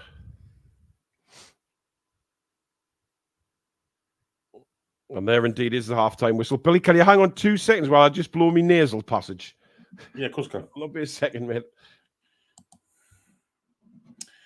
So that's the first half then. Well, 0-0. A very disappointing first half. Very disjointed. Awful refereeing. Bournemouth had the best chances. We've been kind of disjointed all over the pitch, really. We have created chances, but yeah, it just hasn't fell for us. And Miggy's been absolutely awful so far. We'll do a few comments for we get Paul back in. No talk asks who the referee is. It's Salisbury. Absolutely awful referee. Really bad. Ref has sent a message all half. You can go in hard and get away with it. Well, yeah, some of these things. Yeah, there was a scissor tackle there on Miggy that the referee let go. And Bro Santana says this referee was pretty good. Another games I watch is here to harm Newcastle. I shall leave you with that, Paul, for all right, Root. Thank you very much. So we'll see Billy Bob very soon. And it is half-time, of course, and it is goalless. For me, bit frustrating, guys. I have to say, not enjoying it. It's just one of those crazy performances again from Newcastle. And let's be honest, there's been a few comments in the chat, during that first half saying that, we haven't been at the races. We need to get going. We haven't been at the races for the last few games, and this is just an ongoing thing where we seem to just scrape through games at the minute. But eventually, we're going to come up against teams that are going to punish us even more than what we're finding so far. And let's be honest, Bournemouth should be probably 2 goals to the good. They've had their opportunities. Solanke with 2 really, really good chances, and he hasn't put them away. Dubravka's made good saves, but you have to think, a clinical striker in those situations that Solanke was, you'd expect them to hit the back of the net. And, the problem is, if Bournemouth were leading going in at halftime, I don't think we could say anything, against that, because Bournemouth have been by far the better side. Nearly 2,500 watching, guys. Thank you very much for your support again on the Toon Review for Matchday Live. Please do subscribe if you're new. Bottom right-hand corner. Come and be part of this incredible community. And don't forget to hit that like button as well. And, of course, you can donate to the channel if you do so wish. hit that $sign at the bottom of the live comments. And of course, that will guarantee your comment to be read straight out. Clive says we should have kept Maxi. Big mistake selling him. Look, it's pointless going on about Maxi. He's gone. I mean, to be honest, what really would Maxi have done in this game? I'm not so sure. Stato joins me now. Alex, very frustrating, mate. Yeah, annoying first half. Some good stuff, but some bad stuff. We have kind of sorted out the midfield to a point. It's just mistakes that's giving them space. It's not, mistakes on the ball. And a lot of them weren't actually the midfielders giving it away. It was Miggy drifted into midfield a few times and lost the ball. So it wasn't actually the midfielders doing it. Bruno lost it once. A few positives, a little bit lacking creativity in that final third. The same kind of little pop and move from Harvey Barnes and Anthony Gordon trying to clear space centrally and get a quick shot off. And it's just not so much time for the keeper to set. And unless you hit that sweet as a nut, you're not going to get a goal from it. Frustrating. I mean, I think maybe it's about even, although they've created much better chances. Yeah, they should. If we're being realistic, I think they should be at least one up, Alex. There was 2 chances to with the quality of chances. Yeah, I mean, general gameplay, we're just missing. We probably had 1 decent chance, but they've had 2 clear-cut chances that have gone down as big chances. So we can't really complain that we're not behind, to be honest. Yeah, I mean, the problem is Miggy's just refusing to take anybody on. Alex, he's getting that ball on the right-hand side, and he turns back every time. He doesn't sort of get the ball like a Barnes or a Gordon does and looks up and tries to take anybody on. He just puts his head down, and then it's so frustrating. I mean, I'd rather, if I'm being openly honest, I'd rather have Murphy on than Almiron. Well, he's trying to actually do what you've just said now and look better for it. Well, he did that in the last 5 minutes. Yeah. For the last 5 or 10 minutes, he was trying to run and take people on, and we look so much better for it. So, yeah, you're absolutely right. He needs to do more of that. Or Murphy needs to come on because it's just not working. I think we're overplaying a little bit with the 1-2s. I think the 1-2s are now predictable. They are useful and they're needed, but they're child's play. They're easy to read when you try them that often, especially between Bruno, Barnes, and Gordon. You can't just 1-2 everything like a give and go.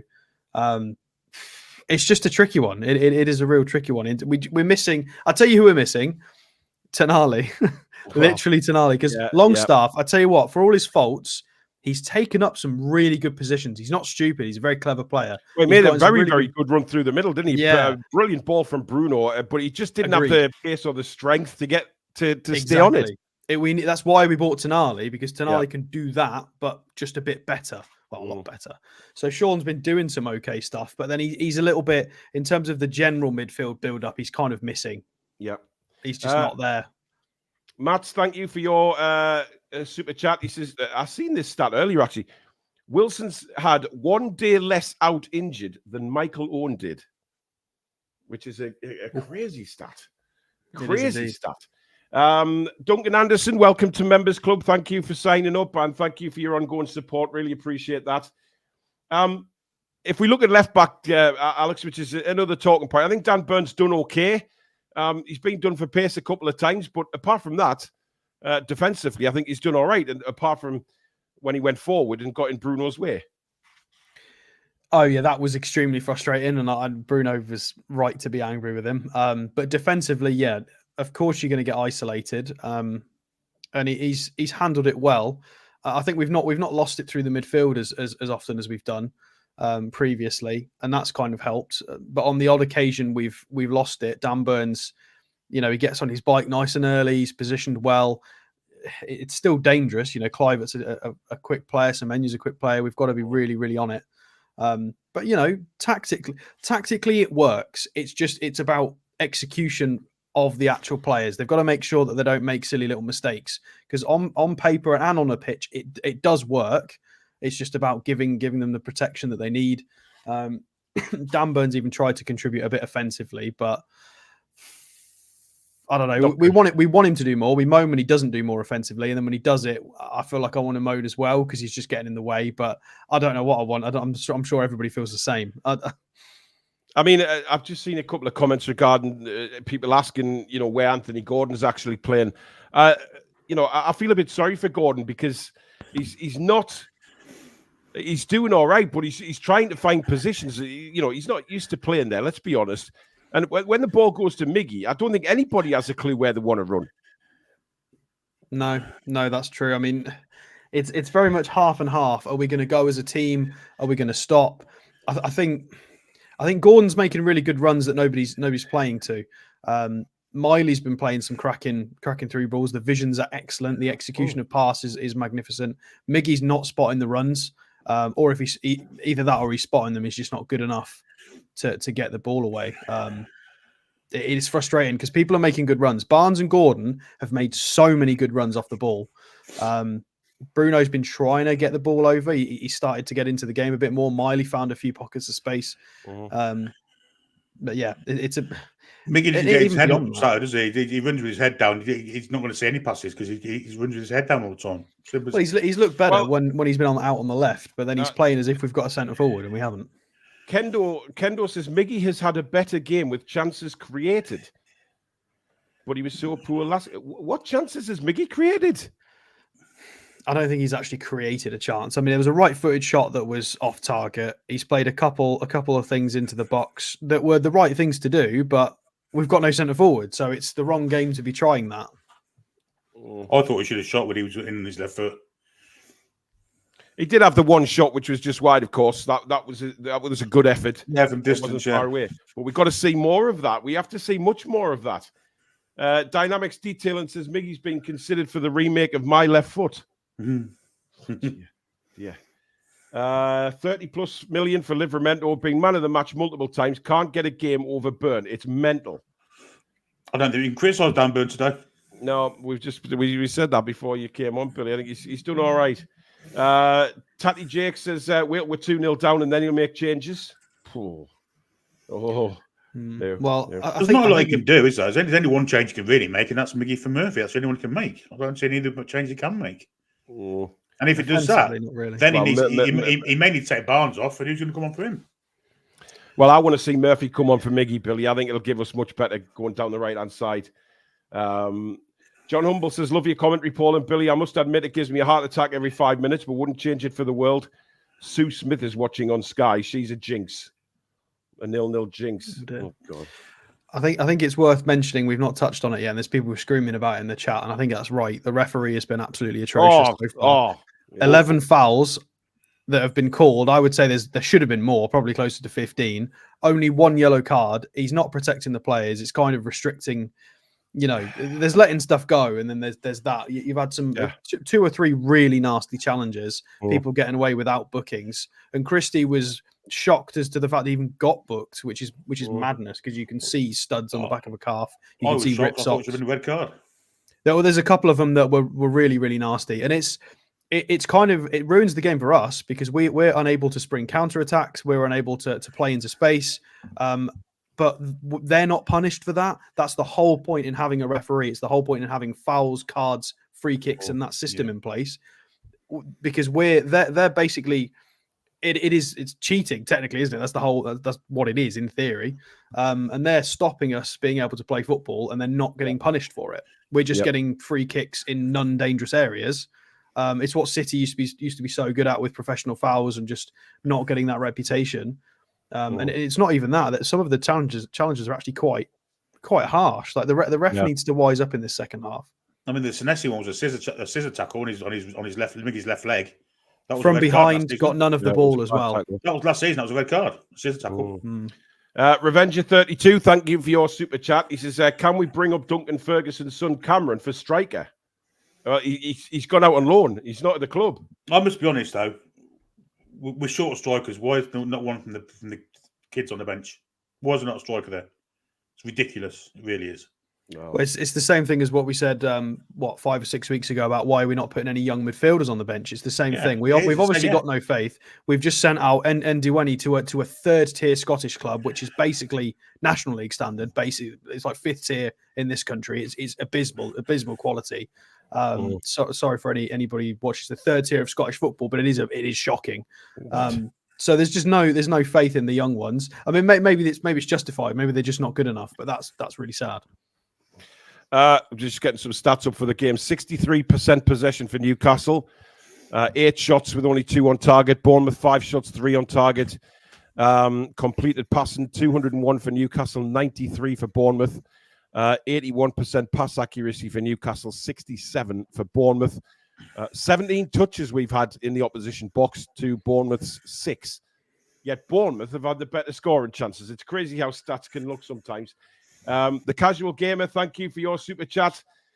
Sign of a good team, getting points, not playing well. 2 league wins, a draw, and 2 FA Cup wins out of 7. 19 goals scored in 7 games since the turn of the year.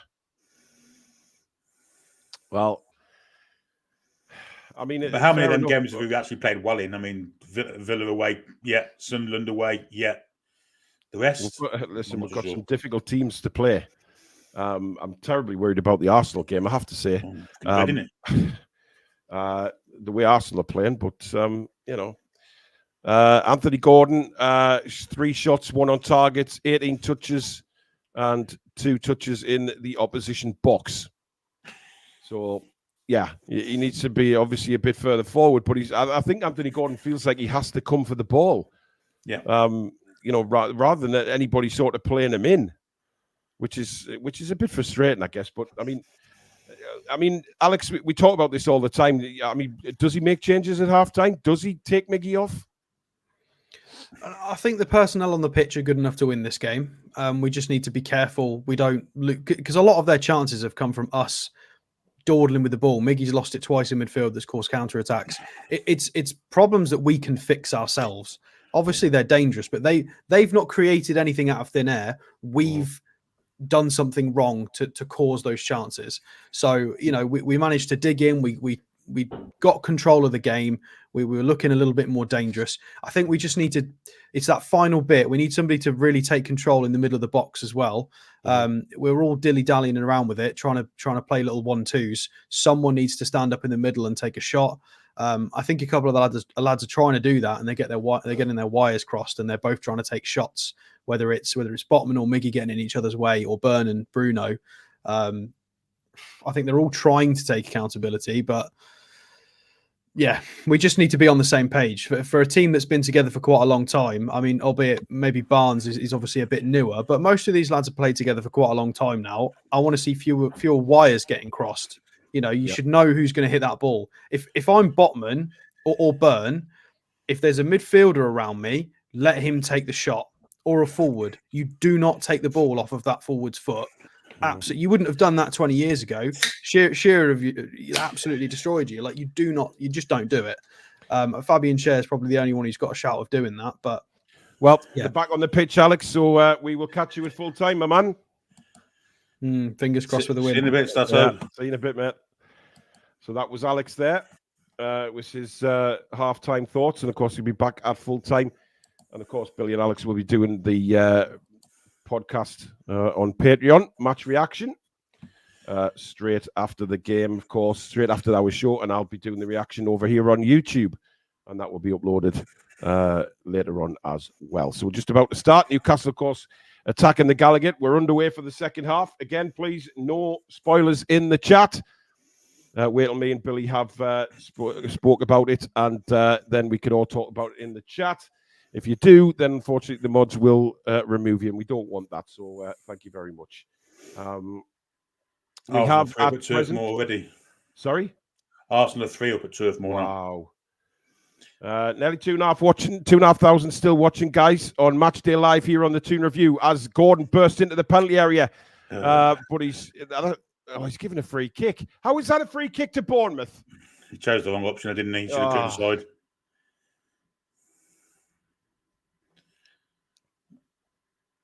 Well, that would have been obstruction in the olden days. I mean, he did push him, yeah. Please do, as I said, subscribe, guys. Come and be part of an incredible community here on the Toon Review YouTube channel. And don't forget to give us the thumbs up if you're enjoying today's show as well. And of course, you can donate to the channel if you do so wish by hitting that $sign underneath the live comments, which will be guaranteed to get your comment read straight out.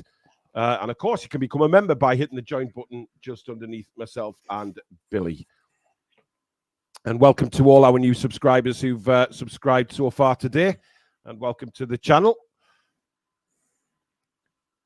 As Cook plays it forward for Bournemouth, looking for Semenyo, but it goes out of play. What do you think Eddie would have said at half-time, Billy?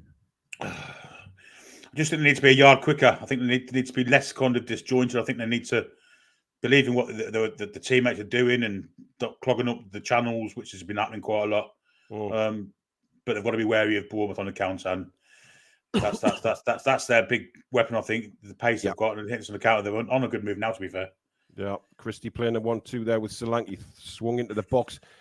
Well, I thought it was going in the box. It's actually gone way wide for Kelly to chase. He's kept it in, though. Oh, you're not going to do Trippier like that, mate. He's too... Bruno, he's beaten off the ball. But he's done well to win it back. Oh, that's not great touch by Botman, and Semenyo was away. If Solanke... I mean, he's not been great, Solanke, today, has he? No, he hasn't, no. Neither has Botman, to be fair. Botman's looked very shaky, but is that because of the left back? I don't know. Spurs have equalised at home to Wolves. Kulusevski. Well, there you go. Very early goal for Bournemouth. Dan Burner's going to take the throw in for Newcastle on the halfway line here. Slightly inside his own penalty, in his own half, sorry. Again, there's no movement there for the throw in. It's taken an age. Everything's static, isn't it? Solanke now challenging Dubravka, but he keeps calm. Lays it to Fabian Schär. Trippier inside now to Longstaff. That's really nice play. Longstaff brings it forward for Newcastle. Great ball. That's a lovely ball inside. Now Almiron, he's running that goal. He's running a goal, and he cuts across. Oh, play the pass, you greedy bastard! Unbelievable. Yeah, he should have played the pass. Gordon's in. He's through on goal. It's a fantastic bit of play from Newcastle to get into that position. Great play from Longstaff. Fantastic pass and been behind. Mickey's in here. Ahead of me, Billy. No, I don't think so. Oh, he's got 3 players in front of him. I mean, it just goes over. But look at Anthony Gordon, Billy. Yeah, he's completely unmarked. My God, man. But again, as I said at half-time, he runs with his head down. He's got no idea what's happening around him. He's got no spatial awareness because, you know, when you're at school, when you play football, what did the team say to you? Head up, head up, head up. Eddie Howe must be fed up of saying that to him because he just constantly runs. Well, you see on every single replay that his head's down. He's not aware of who's around him. He's and I'm sorry, to make a career. Anthony Gordon is clean in there, Billy. It's a good ball.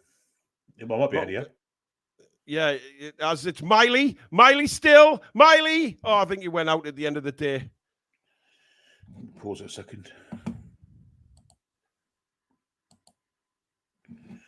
I mean, it's all about awareness that makes you. What a ball that is by Fabian Schär, by the way. It's a great run as well. But if he only got his head up and squared it across goal. Yeah, I think he was trying to.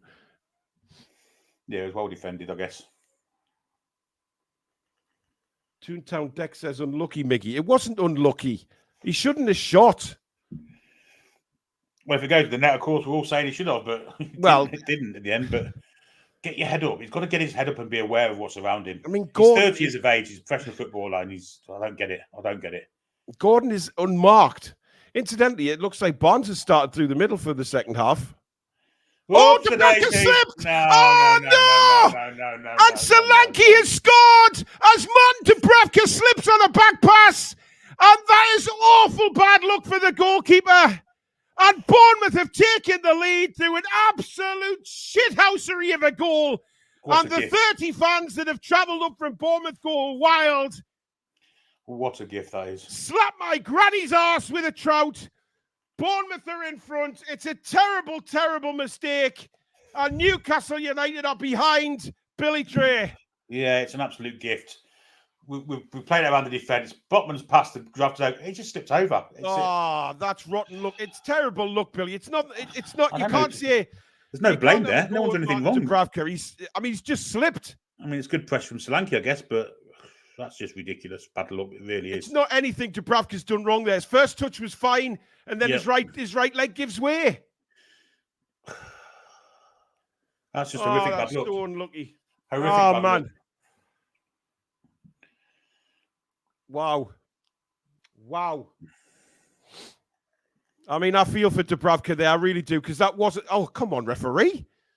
I mean, it just wasn't his fault at all. And another yellow card here for Bournemouth. It's Celesi. He should have got it in the first half. He sizzled on Bruno. Indeed. Yeah, it's just horrific, rank bad luck. It's, no one can be blamed for anything there. I mean, Botman plays it back. Like I say, Billy, his first touch was good as well. Yeah. Played it out as if he was going to play it right-hand side, and his right leg just slips and gives way. You cannot blame anybody for that, but it's just rotten luck. But now we've got to respond. Well, yeah, it's a massive injustice. We don't deserve that kind of luck to go against us. Now we need to put our socks up and just give it them now, basically. That's a penalty. There's a penalty there. There's a definite penalty there. That is a penalty. Cher is furious. There's a definite shirt pull. I've seen it in the air. And another one there. Bournemouth clear the ball. An offside's been given. We need to go for that. There's definite shirt pull there on Botman. Without, or might have been Cher. Well, we'll go back and look at that. Before the offside, this was as well. I mean, there's no indication that VAR are looking at this. Here, we're just seeing it again. Look at that! Look. That's is it outside the box when it first happens, Billy? That's the thing. Well, Dan Bird didn't think that last week, did he? That's a penalty. Well, that's a very, very good point. All day long. Well, they're probably going to say he's offside, Billy. He's not. The offside comes from his header now. This is where the offside comes there. Yeah. No. I know that's offside, but when they stopped the play there just before the free kick was taken. So VAR are looking at it. Yeah, they are. Blatant penalty to me. Blatant penalty. If they're giving that Dan Burn one last for Luton the other day, this is a penalty. No, look, they're looking for offside, Billy. Yeah, look, see? Yeah, but there's the ball already been played in by that point. No, I don't think so. I think that's why they stopped. But it's a penalty kick. Yeah. There's no doubt about it. There's where the kick was taken, Billy. Now, that's what they're looking at to see if Cher was offside as the kick was taken. And it does look like he is offside. I can only think that's what they're looking at, Billy. There's a Bournemouth boot on the line as well, so I'm not sure. Yeah. I think they're satisfied that it might be a penalty here, but it's the offside that I think they're checking. Which will just be our look, won't it? It'll just be our look. It'll be like a toenail offside. But why the referee didn't see that? He's staring straight at it. He's right there, yeah. He's literally 4 or 5 yards away from the incident. I mean, I saw it when it happened, and he stood, like you say, 4 yards away. And you haven't got your glasses on. I ain't got my glasses on. I still think John Barnes scored for Wolves, which is... I mean, that would be something. Right, they've played it on there. I mean, are they saying he's onside? Is the referee going to go to the screen here? I think they're trying to rule this off for offside, Billy. The amount of times they're going back to this offside here. Well, let's get close in. Let's get the lines up. Checking possible penalty offside. I mean, get the lines up. I think the Bournemouth players' foot's behind Cher's. I've got to be honest. It's very close. It is very, very close. But I think they're going to give this as offside, Billy, knowing VAR the way I do. Well, and what they're looking at now? No, they're looking for the shirt pull outside the box. Checking possible penalty foul now. So the referee's going to the screen, I think, here. Yeah, he's going to the screen. Yes, he is. Now, there's the pull there. That angle there shows Cher outside the penalty area. So, well, we saw Burn against Luton the other week. You know, he started his pull outside the area, and when he got into the area, he went down. This is exactly what's happened here. It's a different result. The game's gone for me. And you know what? I hope we get this, Billy, for Martin Dubravka. I really do, because I think, you know, but there's the shirt pull outside the area. He's still got him in the area, though. He's still got him in the area. There you go. He's in the area. That's true, yeah. It's a penalty. It's got to be. Penalty. All day long, every day. Why is taking so long to decide about it? It's a penalty. He's got to give this. It's a penalty kick. What's he looking at? I mean, this is about the 4th time he's looking at it. 5 now. Penalty kick. Just turn around, put your screen up. He's not going to give it, is he? 6 times now. What the hell is going on? They've told you to look at it because it's a penalty, you thick twat. Kermit the Frog would be quicker than you twat. Jesus wept. How many times, man? I think he's still not sure. He's given the penalty. I think so as well. Bloody hell, man. Hey, that's ridiculous, Billy. That is absolutely ridiculous. I mean, I know we're biased, but I saw it straight away. You know, he stood 4 yards away. He then looked at it another 10 times. Why is he refereeing if he can't see the obvious? I mean, he should have seen it straight away, and then he looks at it 10 times, Billy. I'm still trying to see. And remember, guys, no spoilers in the chat. Wait till we've commentated on the penalty. It's going to be Anthony Gordon, Billy. Yeah. Big penalty, this. Not just for Gordon, but for Dubravka, because he didn't deserve that, to be honest. No, of course he didn't. It was just a total bad look. And, well, we deserve to be level. It's Gordon against Neto. Come on, then, Tony. You can do this. Right-footed. Last penalty, of course. Gordon scored. Takes a deep breath. Here he comes. Goal! You know what time it is, guys. It's grab your granny because she's off to the bingo. It's 1-1 and it's Anthony Gordon.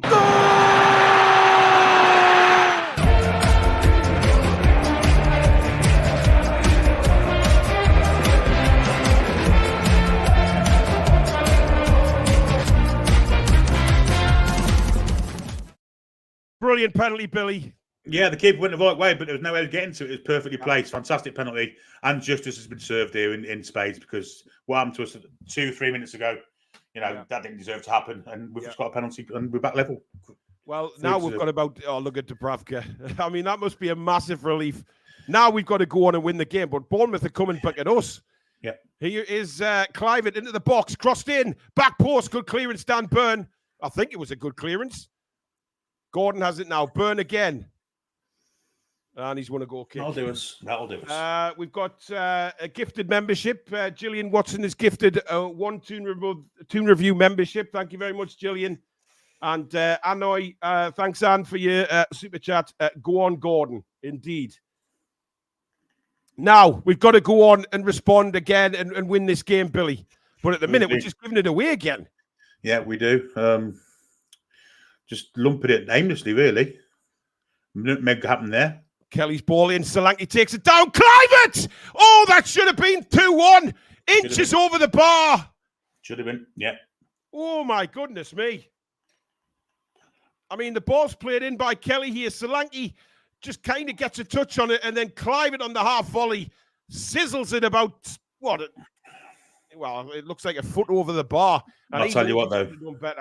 I'll tell you what, Solanke's given Sven Botman the hardest game he's had for 2 seasons. He's just manhandling to there. Bournemouth again on the attack. He is Clivett. He skips around Trippier. Clivett now into the box. Still Clivett. How's he got that far? And eventually Miley on the penalty spot is there to clear it for Newcastle. Great turn by Anthony. Referee. And Gordon bursting down the left-hand side. He's got Barnes in the middle. It's still Gordon into the box. Can't get the cross in.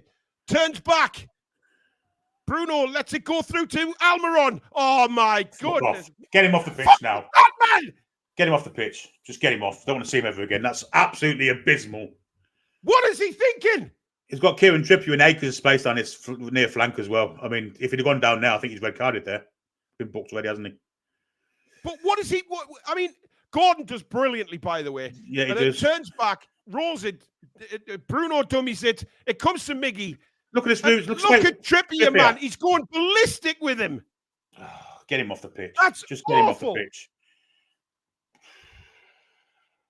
How many freaking times? Honestly, I mean, it's just people get your blinkers off. Please get your blinkers off with him, man. He's terrible. Anyway, we've got Fabian Schär on the ball now, halfway through the Newcastle half. He rolls it into Bruno. Bruno to Longstaff. Longstaff onto Barnes. Surely that's a foul. You absolute bozo! Fuck's sake. Get me on the phone to Fozzie Bear from the Muppets, will he? Because he'll do better than this planker would. Dear God!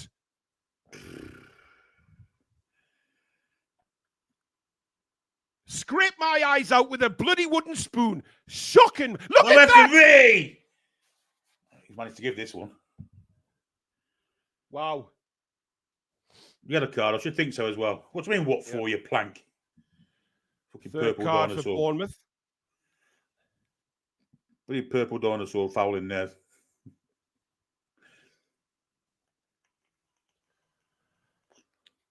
I mean, I have to laugh, Billy, when players like that turn around and go, what for? When it's like so clear as day. Well, they've got 3 of the back 4 and like yellow cards now. They have, which means we should, I think you're right, Billy. We should just go at them now. I think the only one that hasn't been booked is Kelly, and he's marking Alm one, so he hasn't had to put a challenge in all game.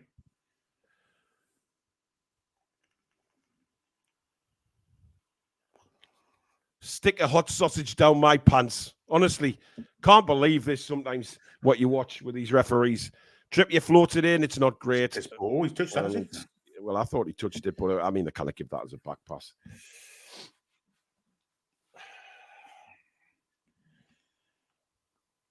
But the thing is, Eddie Howe's watching this game. Surely you can see how shite Almon's been. Come on, it's not even hard to see it, is it? Well, I mean, look, we're 60, nearly 63 minutes in, Billy, and he shouldn't be anywhere near this. He shouldn't be near the first team. He's done well there, but again, Mr. Rick O'Shea, not in our favour.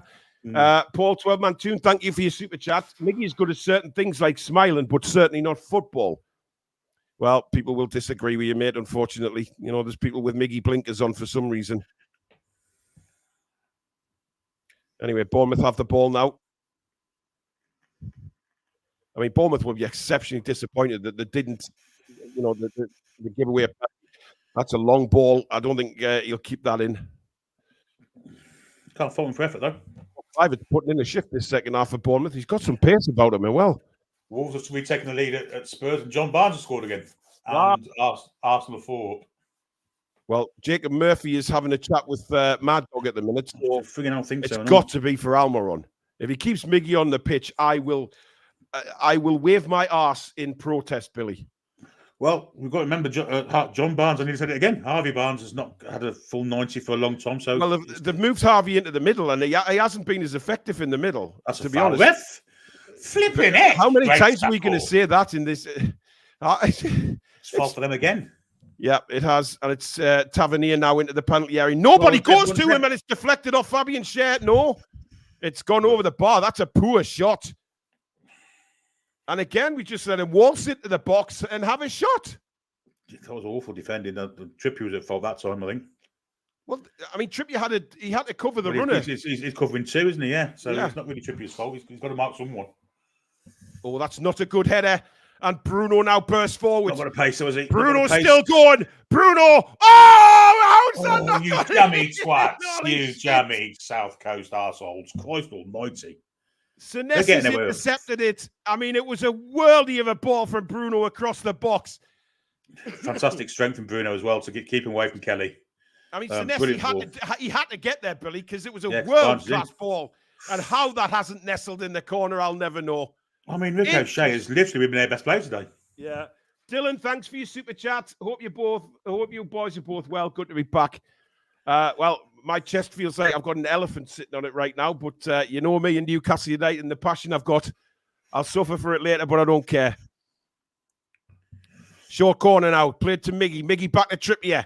Trippier now. Oh, it's not a great ball in. He's got a second chance. Floats it across. Brought down by Byrne. It's still bouncing around. Byrne fell over. No appeals for a penalty, though. Well, there's an appeal for handball, I think. And Longstaff. And I think we're going to see a... well, we've got a free kick, actually. Nobody's come off yet, guys. At least I don't think we made the sub. No, I don't think so. It's 66 minutes coming up, and it's 1-1 at St. James's. I don't think we've seen the last of the scoring. No, I don't either. There's now Anthony Gordon again on the left-hand side. Yeah. Oh, Gordon, little short there for is that Miley? Did very well there, Lewis Miley. Did really well. Fabian Schär now, about 50 yards out, plays it wide to Trippier.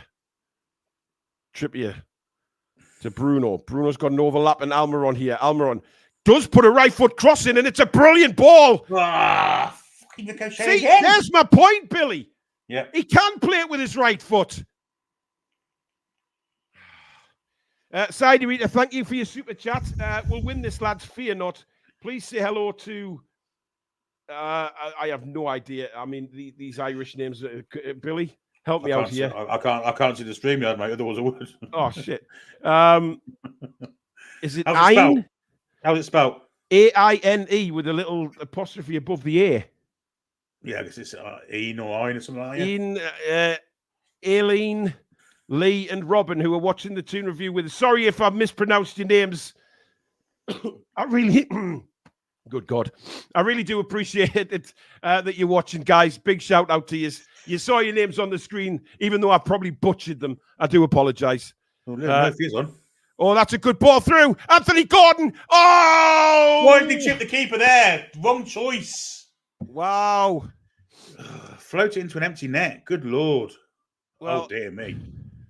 Oh, dear me. That looked a bit nasty there. And again, I think this was Tavernier this time, who we know can be a little ass wipe. Miggy's back on his feet. I think Murphy's Gordon's still on. I think Barnes has gone off. Yeah. Yeah, Murphy's gone through the middle, Billy. I mean, that was a wonderful chance there. He's got to chip the keeper there. Got to chip the keeper. I don't think he's aware of where he is, the goalkeeper there, Gordon. He need to get his head up a bit sooner. But Miggy is still on. And Bournemouth now with Semenyo running at Dan Burn. This could be danger. Well. Semenyo shot! 2-1 Bournemouth! Yeah. It's an absolute clinical strike from Semenyo. And Bournemouth go back ahead. That is not a great goal from Newcastle United's point of view. But what a hit, Billy. Yeah, it's a fantastic finish. But once again, we've left Dan Burn one-on-one with a speedy winger, haven't we? And this time he hasn't ran past him. We just showed him a little bit of trickery and blasted it. It's a great finish, but once again, how naive are we leaving men one-on-one at the back? It's so naive. And it's all come from our attacking position as well. Simple for one pass. Look at this. Look at this. Look at this. I mean, where's Botman? Where's... Serious to God. I mean, I'm not sure Dubravka stands a chance with that, Billy. It's just none at all. Absolutely smashed. And I think it bounces in front of him as well. How are we leaving Dan Burn one-on-one? It's just so naive. It really is. It's piss poor. And there's Lewis Mardy jogging into shot looks. He's caught upfield. Yeah. It's the midfield again. We are conceding goals so easy. Yeah. I mean, I'm not sure that, should Dan Burn close him down more, Billy, in that area? I think he's scared of him going around him, isn't he? I think he's run past him 2 or 3 times already. Yeah. He's worried about him going past him, so he's just zone marking him, if you like, zonal marking him. Yeah. And he's been done for it. Bruno, lovely 1-2 with Gordon. Gordon, oh, good tackle.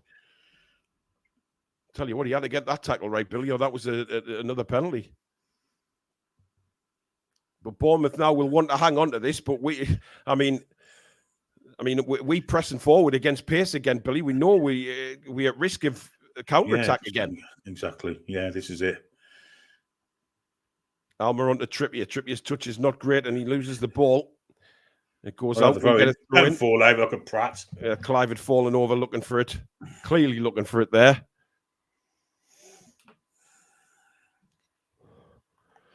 As Bournemouth make a change, it is Clivett who is coming off for Bournemouth. I think he's had a very good second half, actually, and I'm quite pleased to see him go. Newcastle are going to make another change. It's got to be Livramento for Miggy, surely. Surely, Billy. I'd say Livramento for Burn, personally.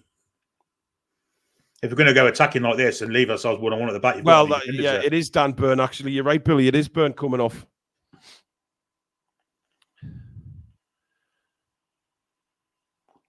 So, interesting to see what formation he's going to go. He's having a word with Sean Longstaff, Livramento. It's just going to be a 4. It's going to be the same 4, isn't it? But now at least we've got some kind of one-on-one cover if we need it.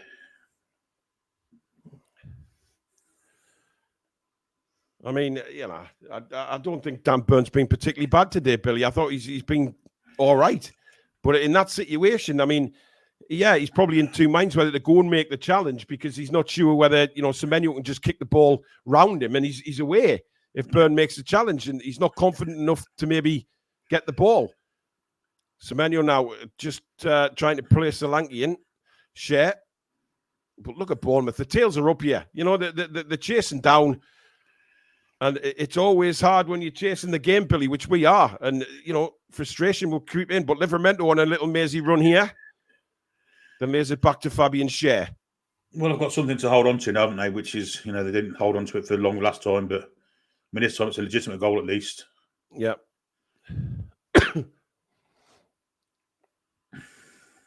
I mean, I'm every time I swallow now, I'm swallowing 500 knives digging into my throat. And it doesn't make it any better that we're losing the game, Billy. To Bournemouth, by the way. And the point of the matter is, you know, we all say Dan Burn's an okay, but that goal's always there, available for Bournemouth when we've got Burn on the pitch. Miggy's done well there to get it to Livramento. Ball comes across, face a goal, and nobody there. Yeah, it's a good ball as well. Bruno came in at the back post, but he was too late. Again, a beautiful ball in from Livramento. Well, Miggy did well there, wins the ball on the right-hand side, cuts across, and then does get his head up, plays Livramento in, and then he plays a delicious ball. And there's just nobody gambling. I mean, Murphy's not a centre forward, I know. Well, exactly, yeah. I mean, just standing if Murphy gambles there, he scores. Yeah, he does. Jesus. Choke on a chicken neck. It's repetitive. It's repetitive. It's the same goal over and over and over again. Oh. And it doesn't have to be that way if he doesn't play Dan Burn. Yeah, yeah. I tell you what, I mean, he's given a free kick to Newcastle there, Billy, and I have no idea what he's given that for. No, nor me. I thought they wouldn't have ball fairly and squarely there. I thought Longstaff give the ball away. Unbelievable. Coming up to 73.5 minutes gone, guys. It's Newcastle United 1, Bournemouth 2. If you're just joining Matchday Live here on the Toon Review, please do subscribe if you're new, bottom right-hand corner. Come and be part of our wonderful community here. But it's not wonderful on the pitch. Longstaff now gives it to Fabian Schär. Schär. Terrible ball. I mean, you're giving a hospital pass to Bruno there. And Bournemouth breaking in again. But Trippier covers and it goes for a goal kick. Yeah, good defending. But, I mean, you're literally giving Bruno a hospital pass there, Billy. Yeah, it's madness. I mean, he's a good player, but we know he's not an athlete. Calvin Phillips has been sent off for West Ham. Sorry? Calvin Phillips has been sent off for West Ham. Oh, dear me. I thought things were bad for us. He's had a rotten start to his West Ham career. Dear God.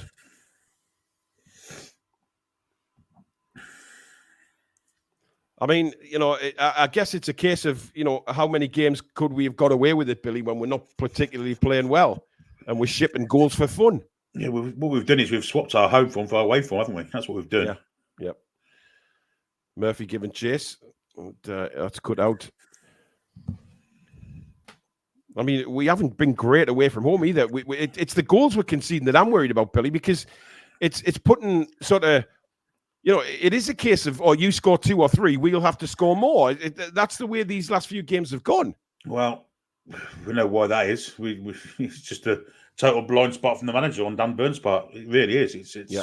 Oh, what a ball by Bruno! Oh, Murphy should have done better, could he? Head it! Why isn't he heading it? Oh, I'm not sure, but what a pass from Bruno. Again, superb vision. And now, of course, Bournemouth are going to waste as much time as they can. I'm not sure whether he's got a smack in the face there. Why is he not heading that ball? That is ridiculous. I mean, what a ball, Billy. It's an unbelievable spot. He's on the side. Head it! Dive and head it. He shit himself. That's what he did. He shit himself. Yeah, he was frightened to get knocked. He didn't want the contact. Obviously, with his recent shoulder problem, maybe you can understand. But I mean, that just so. You're just wanting to dive and header there, aren't you? You really are just wanting him to just throw himself at the ball. Unfortunately, didn't do it. Burnley, they're 5 now. God, they're scoring goals for fun. Get them all out of the way today. We've got them next, haven't we? Great tackle. Yeah. And now Newcastle break forward on the left-hand side. It's Livramento.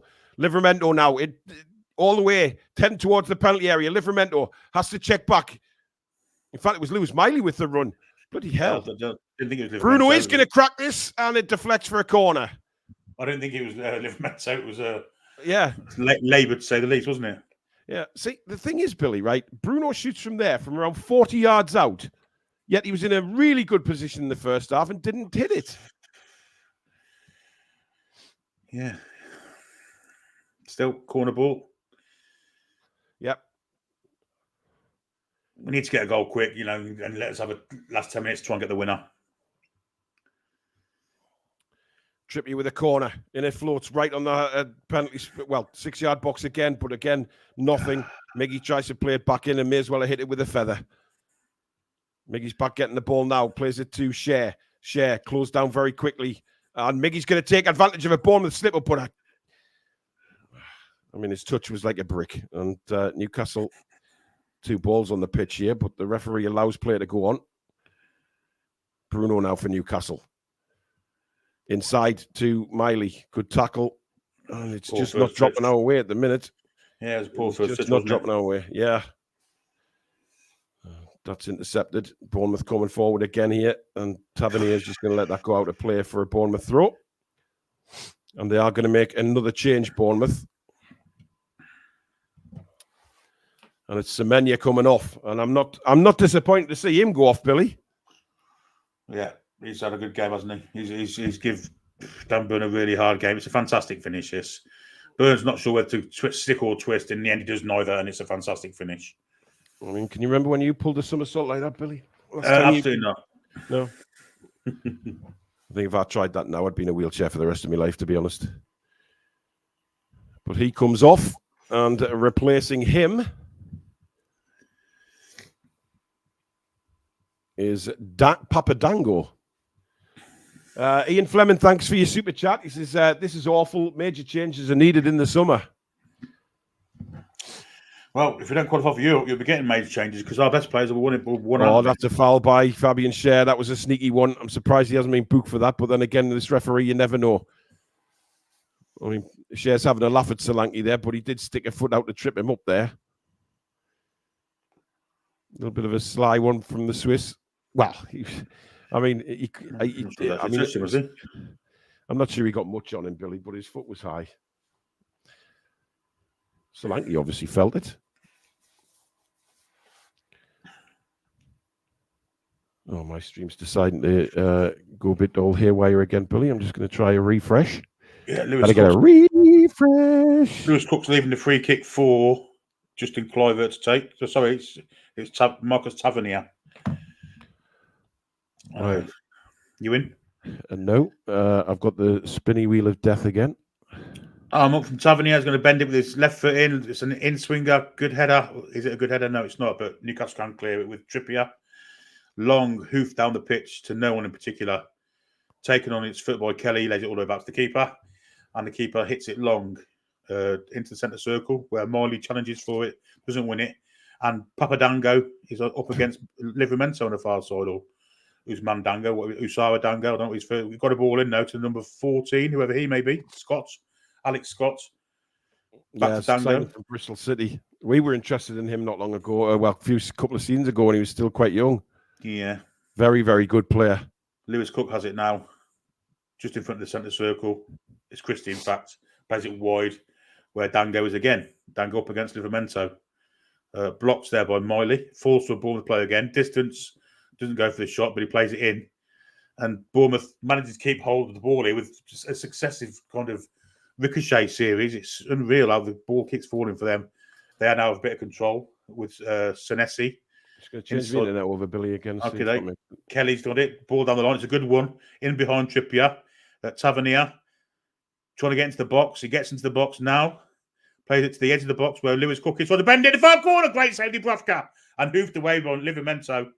Again, to no one in particular, but Bournemouth can now carry on with the pressure. Lloyd Kelly has it on the left flank, being pressed by Longstaff.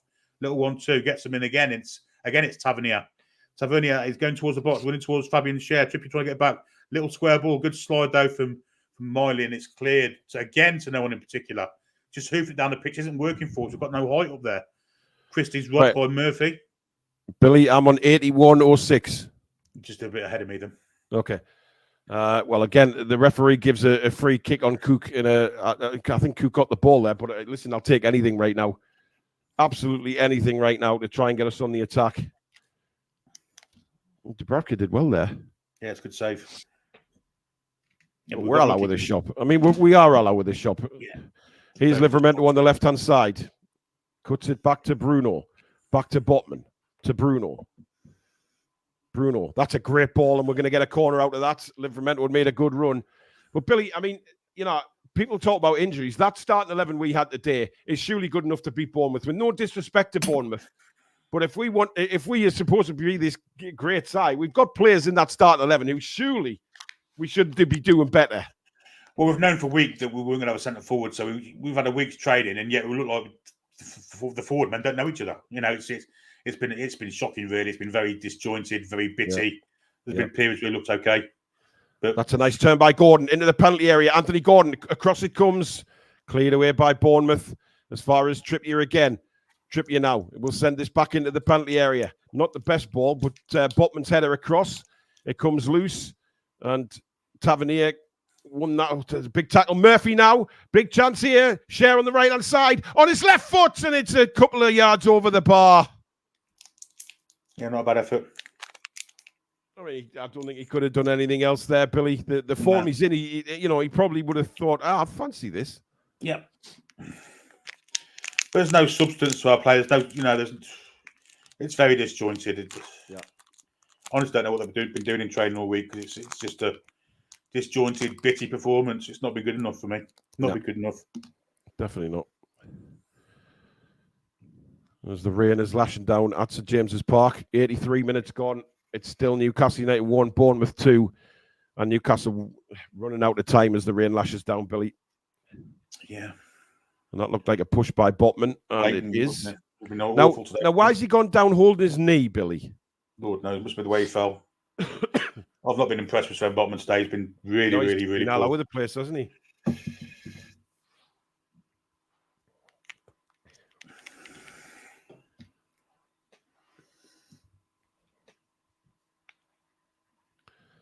I mean, this is worrying considering like I said, the midfield, yes, is the weak part. You could say without Willock and Joe Linton, but Christ, we should be good enough to beat Bournemouth. We'll look at Luton, Forest, all these games that we've dropped points.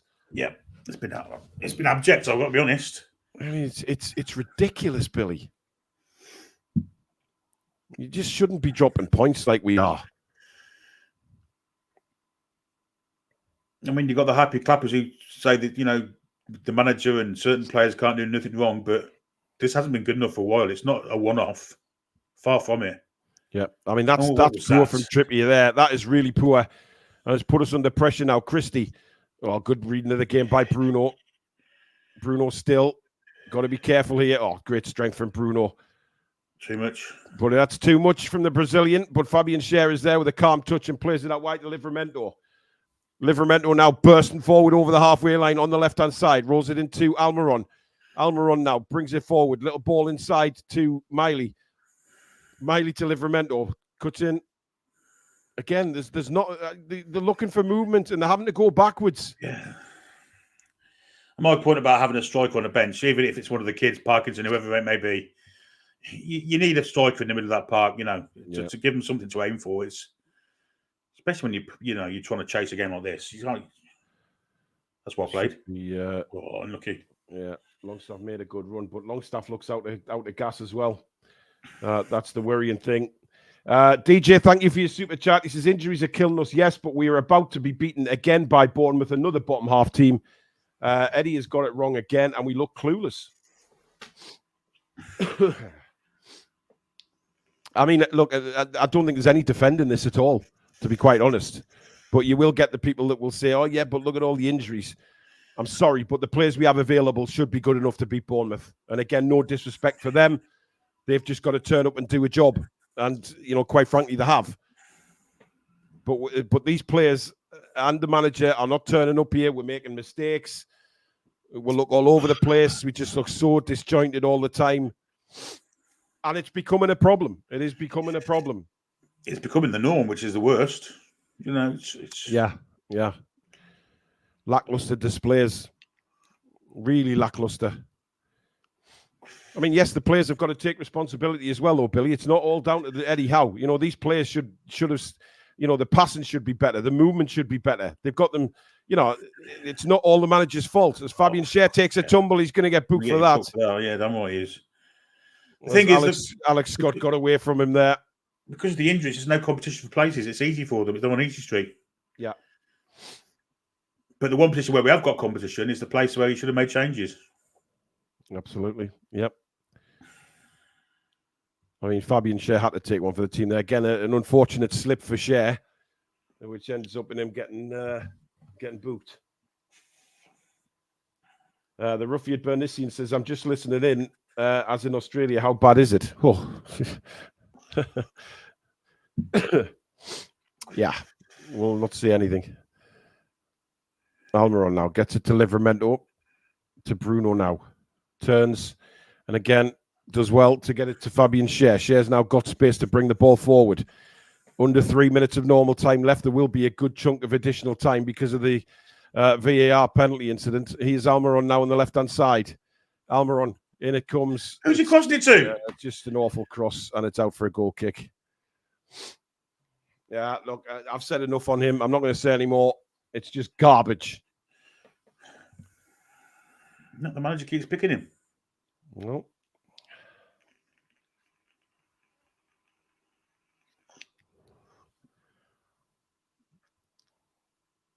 I mean, you know what? But I mean, Bournemouth have deserved this, Billy. We can't say Bournemouth haven't deserved this. They've played well. Yes, they got a fluky first goal, but they've played well. They could have been ahead at half time. Yeah, they've created the better chances virtually the whole game, haven't they? They've cut us apart at times. Yep. The 2 or 3 of the back four haven't been great today. The midfield haven't really stood out. Bruno's doing some good stuff and some poor stuff, but he's trying to do it all on his own, isn't he? He's trying to do everything on his own. Yeah, look, he's trying, but he hasn't got the players around him. But that's good work from Miley to win the ball back. Miley, almost got the ball through to Gordon, but now Bournemouth spring forward. And if that was a better ball, Botman's got to be quick here. Dubravka comes out and did well in the end. He did do well, yeah. Good anticipation that for once from Dubravka. And then Botman just launches it into the sky. I think this is one of the poorest games I've seen Sven Botman play, Billy. I think it is the poorest. Good work again from Christie, but then tried to lay it off to Tavernier, and it doesn't go his way. Newcastle now again with Bruno, looking for a runner. Gordon calling for him, but Bruno again, he's lost the ball now, but there was no players there shouting for it. Well, Gordon wanted it. We're in trouble here. Tavernier now plays it back to Christie, and then to Cook. Cook will swing it out wide. Acres of space here. Acres of space. And Bournemouth now just playing it around. Oh my God. All the time in the world, haven't they?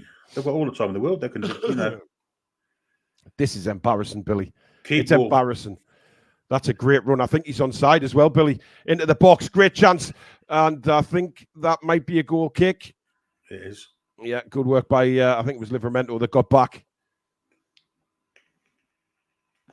We see how much more solid we look with Livramento on that left back. 2 changes for Newcastle. Miley coming off. Number 40 coming on. Joe White. Joe White's going to make an appearance. More concerning is the other one, Matt Ritchie. What the fucking hell is he going to be able to do? I hope he scores now. Yeah. Who's he bringing off for Matt Ritchie? It's got to be Almiron. Yes, it is.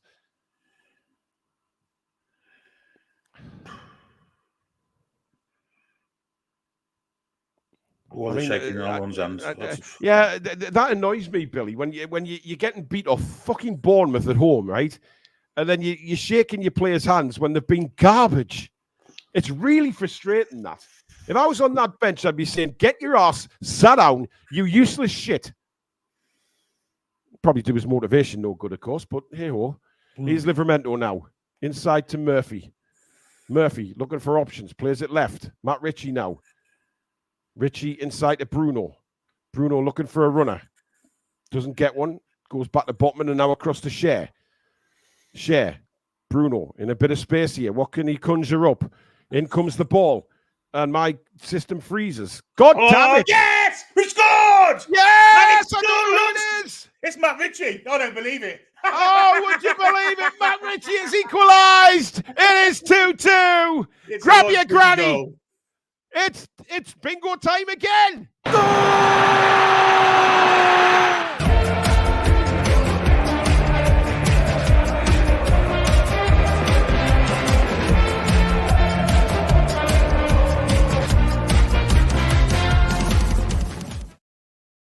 Matt Ritchie, Billy, what's he going to do? Well, reverse psychology works a treat there. Ball came in from Bruno, swung in. Matt Ritchie with a header. It goes off the Bournemouth centre half onto the goalkeeper, back out into an onward Matt Ritchie. Can you believe it? Into an empty net from about a yard out. I've just said he's bound to score now. Slagged him off, and he did. Yeah, the corner undeserved equaliser, but we're on the attack again now. Yeah, I think it's slightly ahead of me now, Billy, because my stream went haywire. I'll try and refresh and see. Slip, and it's with Ritchie now on this right-hand flank. He turned back inside. Bruno's available. Comes in for Trippier. Murphy's header is over the bar, and suddenly, Billy, we've got 10 minutes of additional time. We played 92 minutes and coming up 30 seconds. There is time to win this game. If we get away with this, it will be the biggest robbery since Dick Turpin was around. It really will. Oh, my goodness me. I love that Ritchie scoring. And thanks for another super chat. What did you just say? What's he going to do? Score. I mean, normally, Billy, it's the commentator's curse, but you worked a treat with that one. Yeah, reverse psychology. It's always been a trick of mine. Leicester have lost at home to Middlesbrough, incidentally, which is an interesting result in the Championship. Yeah, me. Middlesbrough haven't been in great form. Well, 7 minutes of additional time left. It's 2-2. Yeah, and Bournemouth are trying to hold what they have now. They've brought a couple of defenders on. Oh, that was a big arm smash in the face there. Oh, that looked a bit tasty, Billy. Yeah, he's only just come on the pitch, this bloke. Looks a bit of a meathead, doesn't he? Yeah. Enes Unai. I wonder how that's his name, Enes. Enes. Wow. I wonder if there's ever been any limericks written about him. There was one man called Enes. I don't know what to say next. No, let's not. Who had a gigantic head. Anyway, Dubravka, long ball, but Bournemouth fighting for the ball. That looked like a handball referee, but not given. As Papadango plays the ball offside. I mean, had he left that, I think that meathead was clean through on goal. Yeah, he was. They've took Solanke off, I think, haven't they? It looks like it, yeah. Will Smith on the far side there. Newcastle getting on with the game. They want this now. They want the winner. Livramento now inside for Bruno. Bruno to Trippier. Knocks it back to Fabian Schär just before the halfway line now. Having a look to see what's available. There's only Trippier there. Sorry, Matt Ritchie. Ritchie then has to go back to Schär. Schär clips one over the top for Matt Ritchie. Ritchie takes it on his left foot beautifully. Nice ball into Murphy. Murphy now. What can he do? Murphy still on the ball. Good strength by Jacob Murphy. Turns. Good ball out to the right-hand side to Matt Ritchie. Can he send in a cross? He certainly can. It's a peach of a one in and headed away. He's still got a cross on him, Billy. Oh, yes. Solanke's beating Poppin for pace here. And Solanke's away. Now, Jacob Murphy is the only one back. Solanke's still going. He's got options to his left, Solanke. He's still going and eventually loses the ball. He could have played it into Tavernier, who was through on goal, and he chose not to. You've got to give Murphy a whole heap of credit there for getting back in. Superb from Jacob Murphy.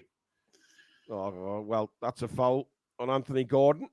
And this is a good opportunity here. 5 minutes of additional time left. And I think Solanke there, Billy, I mean, he should have played Tavernier in. He was clean through. 100%. The striker's never going to give the ball away in that situation, is he? I mean, Senesi's been booked as well, and he's just... No hope of a yellow card for that, I guess. I think it was a little bump, wasn't it? But Gordon was running a pace, so he probably felt it a little bit more. Now he's gobbled off at the linesman, so... Well, coming up to 4 minutes. Wolves have won at Spurs. Wow. Trippier with a free kick. We've got 4 minutes left of additional time here. 96 minutes of the additional 10 minutes. Come on, guys. I mean, if we win this, Billy, we've got away with blue murder, quite honestly, but I don't 100%. Give a shit at the minute. No, any win will do. Why? My stream has stopped again. I'm on. Sorry, guys. We could actually be in front here. We could have scored from the free kick, and we won't actually bloody know. Oh, I've got it back. We haven't scored. I'm on 96-34, Billy. Trippier brings it forward. Good ball. Yeah. Share to the byline. Clips a ball across. Win it. Oh, I've gone again. Yeah, headed. So have I. It's an aider. Oh, come on, you are having a laugh. Bournemouth clear the ball. Nothing comes of it. Bruno now spins. Bruno to the edge of the box. Bruno fires a shot, but I'm spinning again. God damn it! I don't know what's going on. I distinctly apologise for this. Yeah, but nothing happened because Bournemouth won the attack. Yeah. Botman under it, heads it away. Longstaff helps it on. Murphy looked like he was being dragged back. The referee agrees. Free kick to Newcastle. I'm on 97-24, Billy. Yeah, me. Well, I think I'm on 28 now. Yeah, you're level. Young Terry Venables looks a bit concerned, doesn't he? He does look a bit like a young Eltel, doesn't he? Free kick right on the halfway line for Newcastle United. Trippier's going to pump this forward, and I've gone on a spinny wheel again. Me too. The whole thing's dying on us. The whole thing is dying on us. I mean,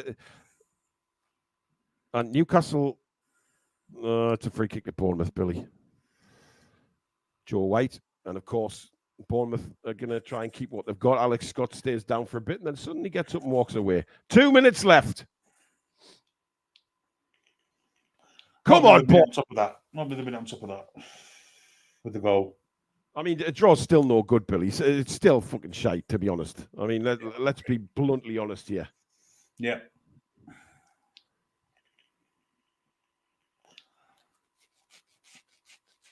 Eltel's really going for it, isn't he? He looks like a clean-shaven Tonali as well, Billy. Newcastle have the ball back. Not the best of balls by Longstaff. It's forced...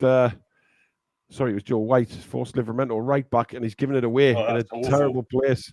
Can Bournemouth get the ball in? Scott, he does. There's nobody there. It's too far for Solanke. Trippier comes across and loses the ball in a dangerous position, but good work by Matt Ritchie. Ritchie still biting at the heels of Tavernier, who's done very well there. And he gets the ball back. Tavernier on the left-hand side for Bournemouth. Swings in across. Dubravka does well. But a shot comes in and it's cleared away by Botman. Was that heading in? Oh, Jesus Christ. What's that? From Livramento again? Well, that's awful, Billy, quite frankly. And clip forward. And they're in again here. Into the box to go. Can they get a cross in? Oh, it's bouncing around.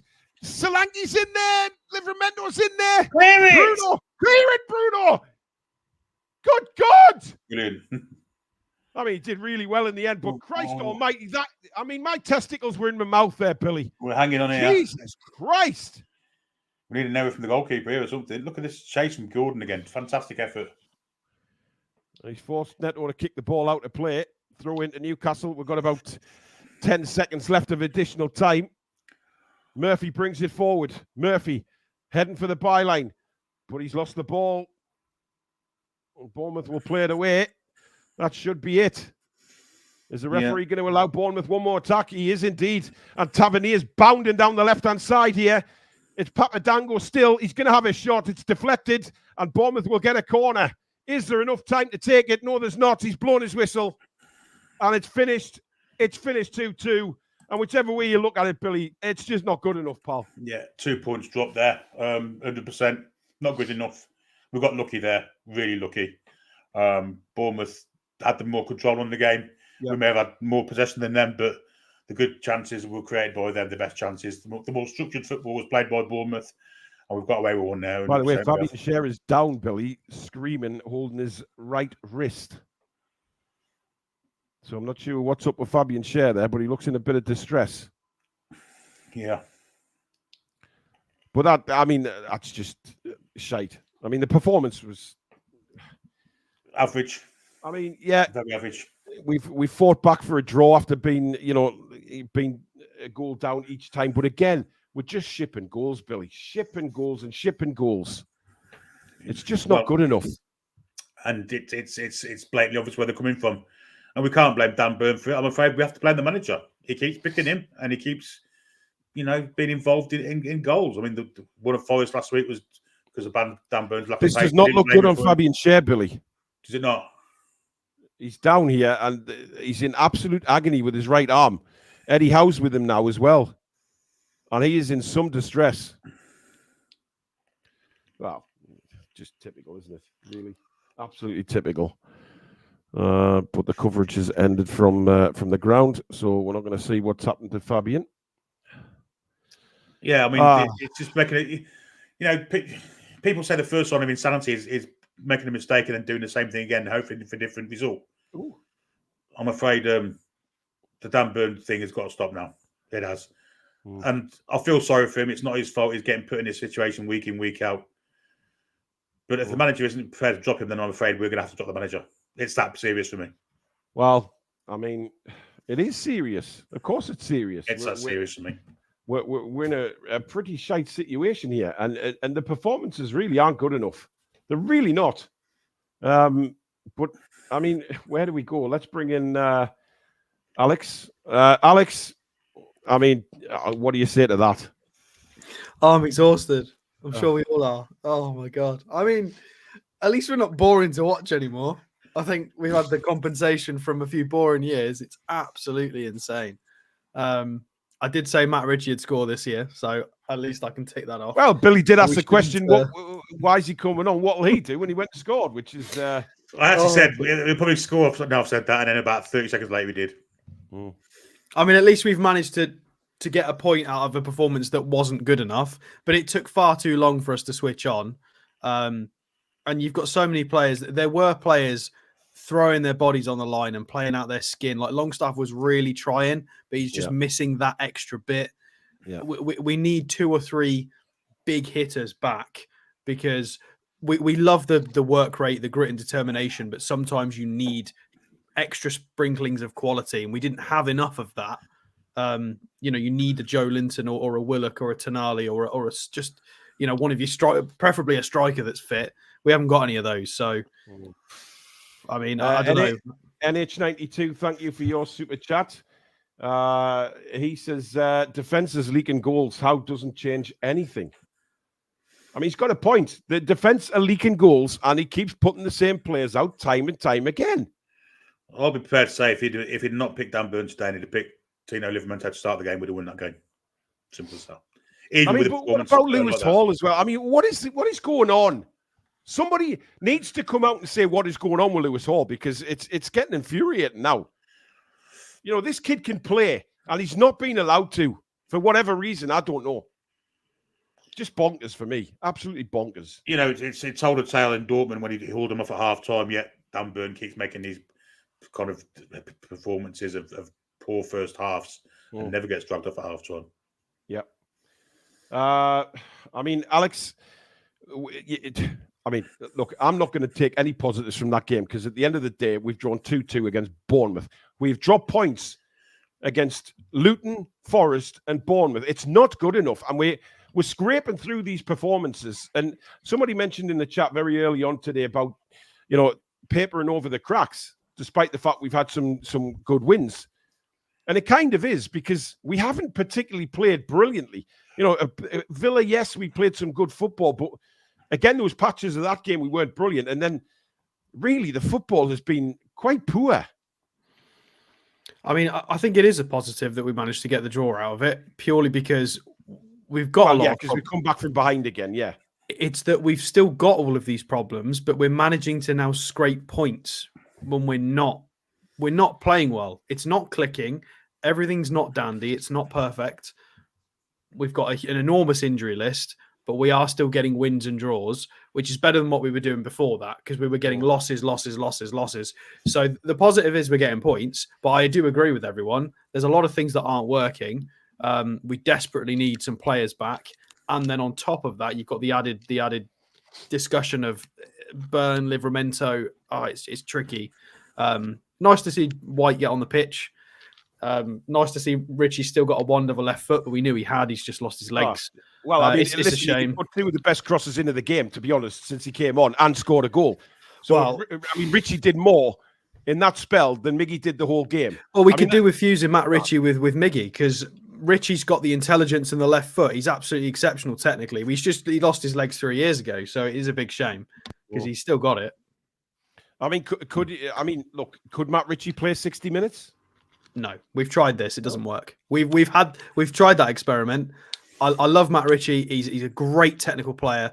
You saw he was taking the ball off Trippier, going, "Now, mate, I've got this. Don't worry." Whipping in left-footed crosses. He's got it. It's just his legs have gone to play to the level we need, unfortunately. But we have tried that experiment so far this season. I think he's played a couple of 60 minutes. It's just not worked. I mean, where do we go next? I mean, we've got Arsenal next in the Premier League. And God help us if we play as badly as we've been playing, because they will crucify us. If we keep making mistakes like we make against Arsenal, who seem to be scoring goals for absolute fun right now, they will crucify us. And look, the first goal for Bournemouth today, you know, that's nothing to do with Martin Dubravka, because if it wasn't for Dubravka today, we'd have lost that game. Let's be fair.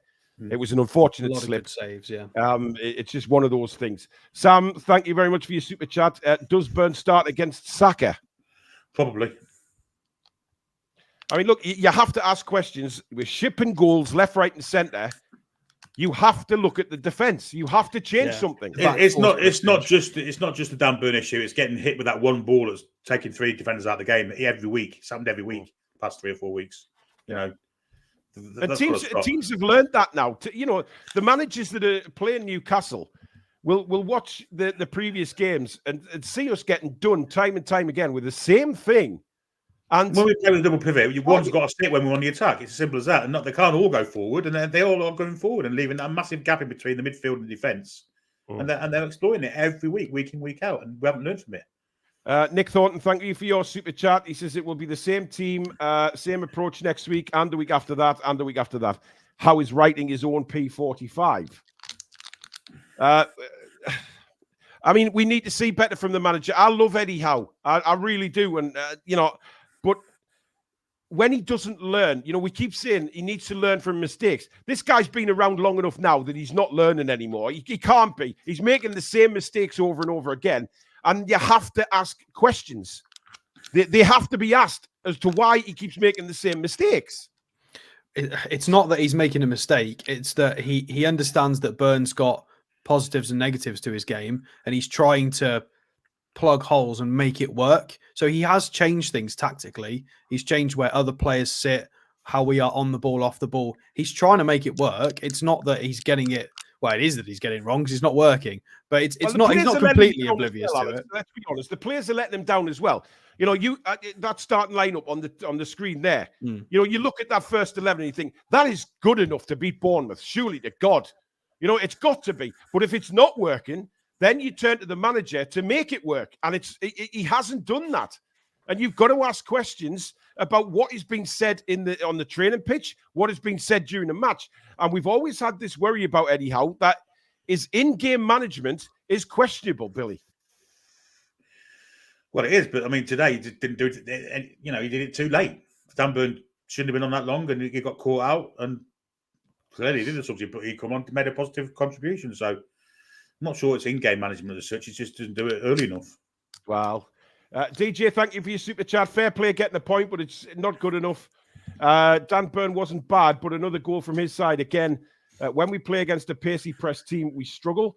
Tommy O, thank you for your super chat. Enjoy Bruno while he's still on the roster. Unless he gets equal to or greater talent around him this summer window, he's surely gone, and I would not blame his agent. Zishan, thank you for yours. I'm normally a very positive person, but not looking forward to Arsenal. We're going to get battered. Jack, thank you very much. What flavours the vape? Looks mean. Coffee. Mine's grape ice. And Dylan, thank you for yours. Same lineup next week now. Let's just do it again. Look. Can I just say, everybody's having a go at me for that. I'm not defending Howe. I'm just saying what he's doing. We're all saying generally, like for like, swap Burn for Tino. I'm just explaining that he's trying to just solve it in a different way. I'm not defending him.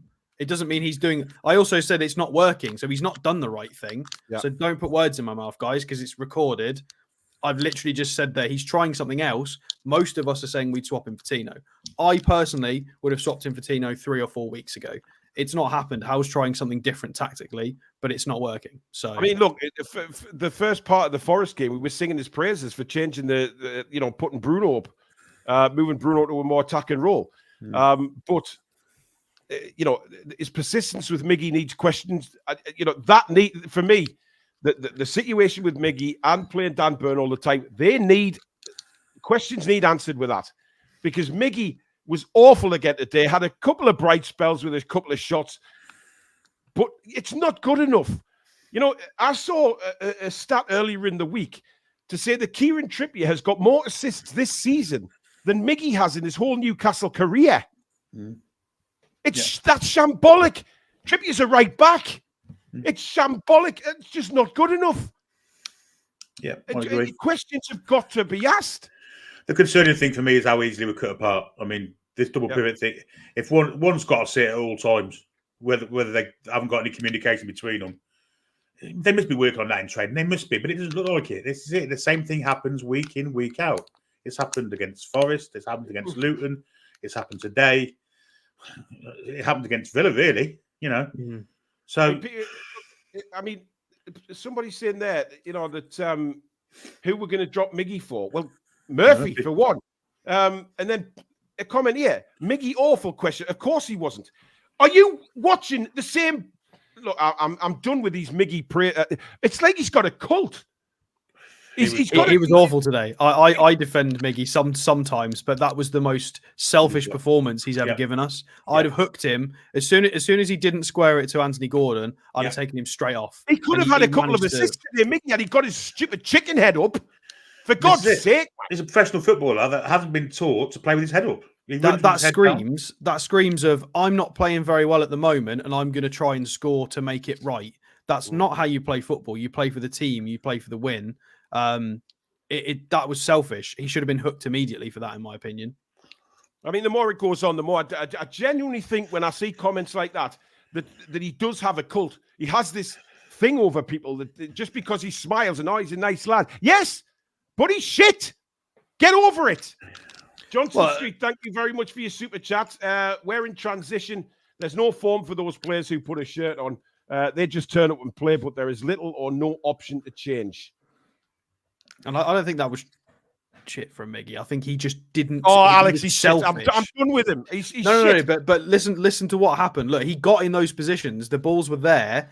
It was his decision. He chose to not play it to either Trippier or Gordon in those. How many times do we have to see it, Alex? Because it was a decision out of selfishness. It's not because he's bad. He got into that position and could have got 1 or 2 assists today. It was his choice, and that was terrible because he was being selfish. That's why I wanted him tucked off. You have to make the right choices, and he doesn't. Yeah, completely. Time and time again. I want to question Sophia's spelling. Hey? I want to question Sophia's spelling. When you see a comment, you'll see. Roadblock, thank you for your super chat. It isn't easy being a Geordie or a Magpie. Let's have a look. Billy, you still got it? Yeah, I can get it.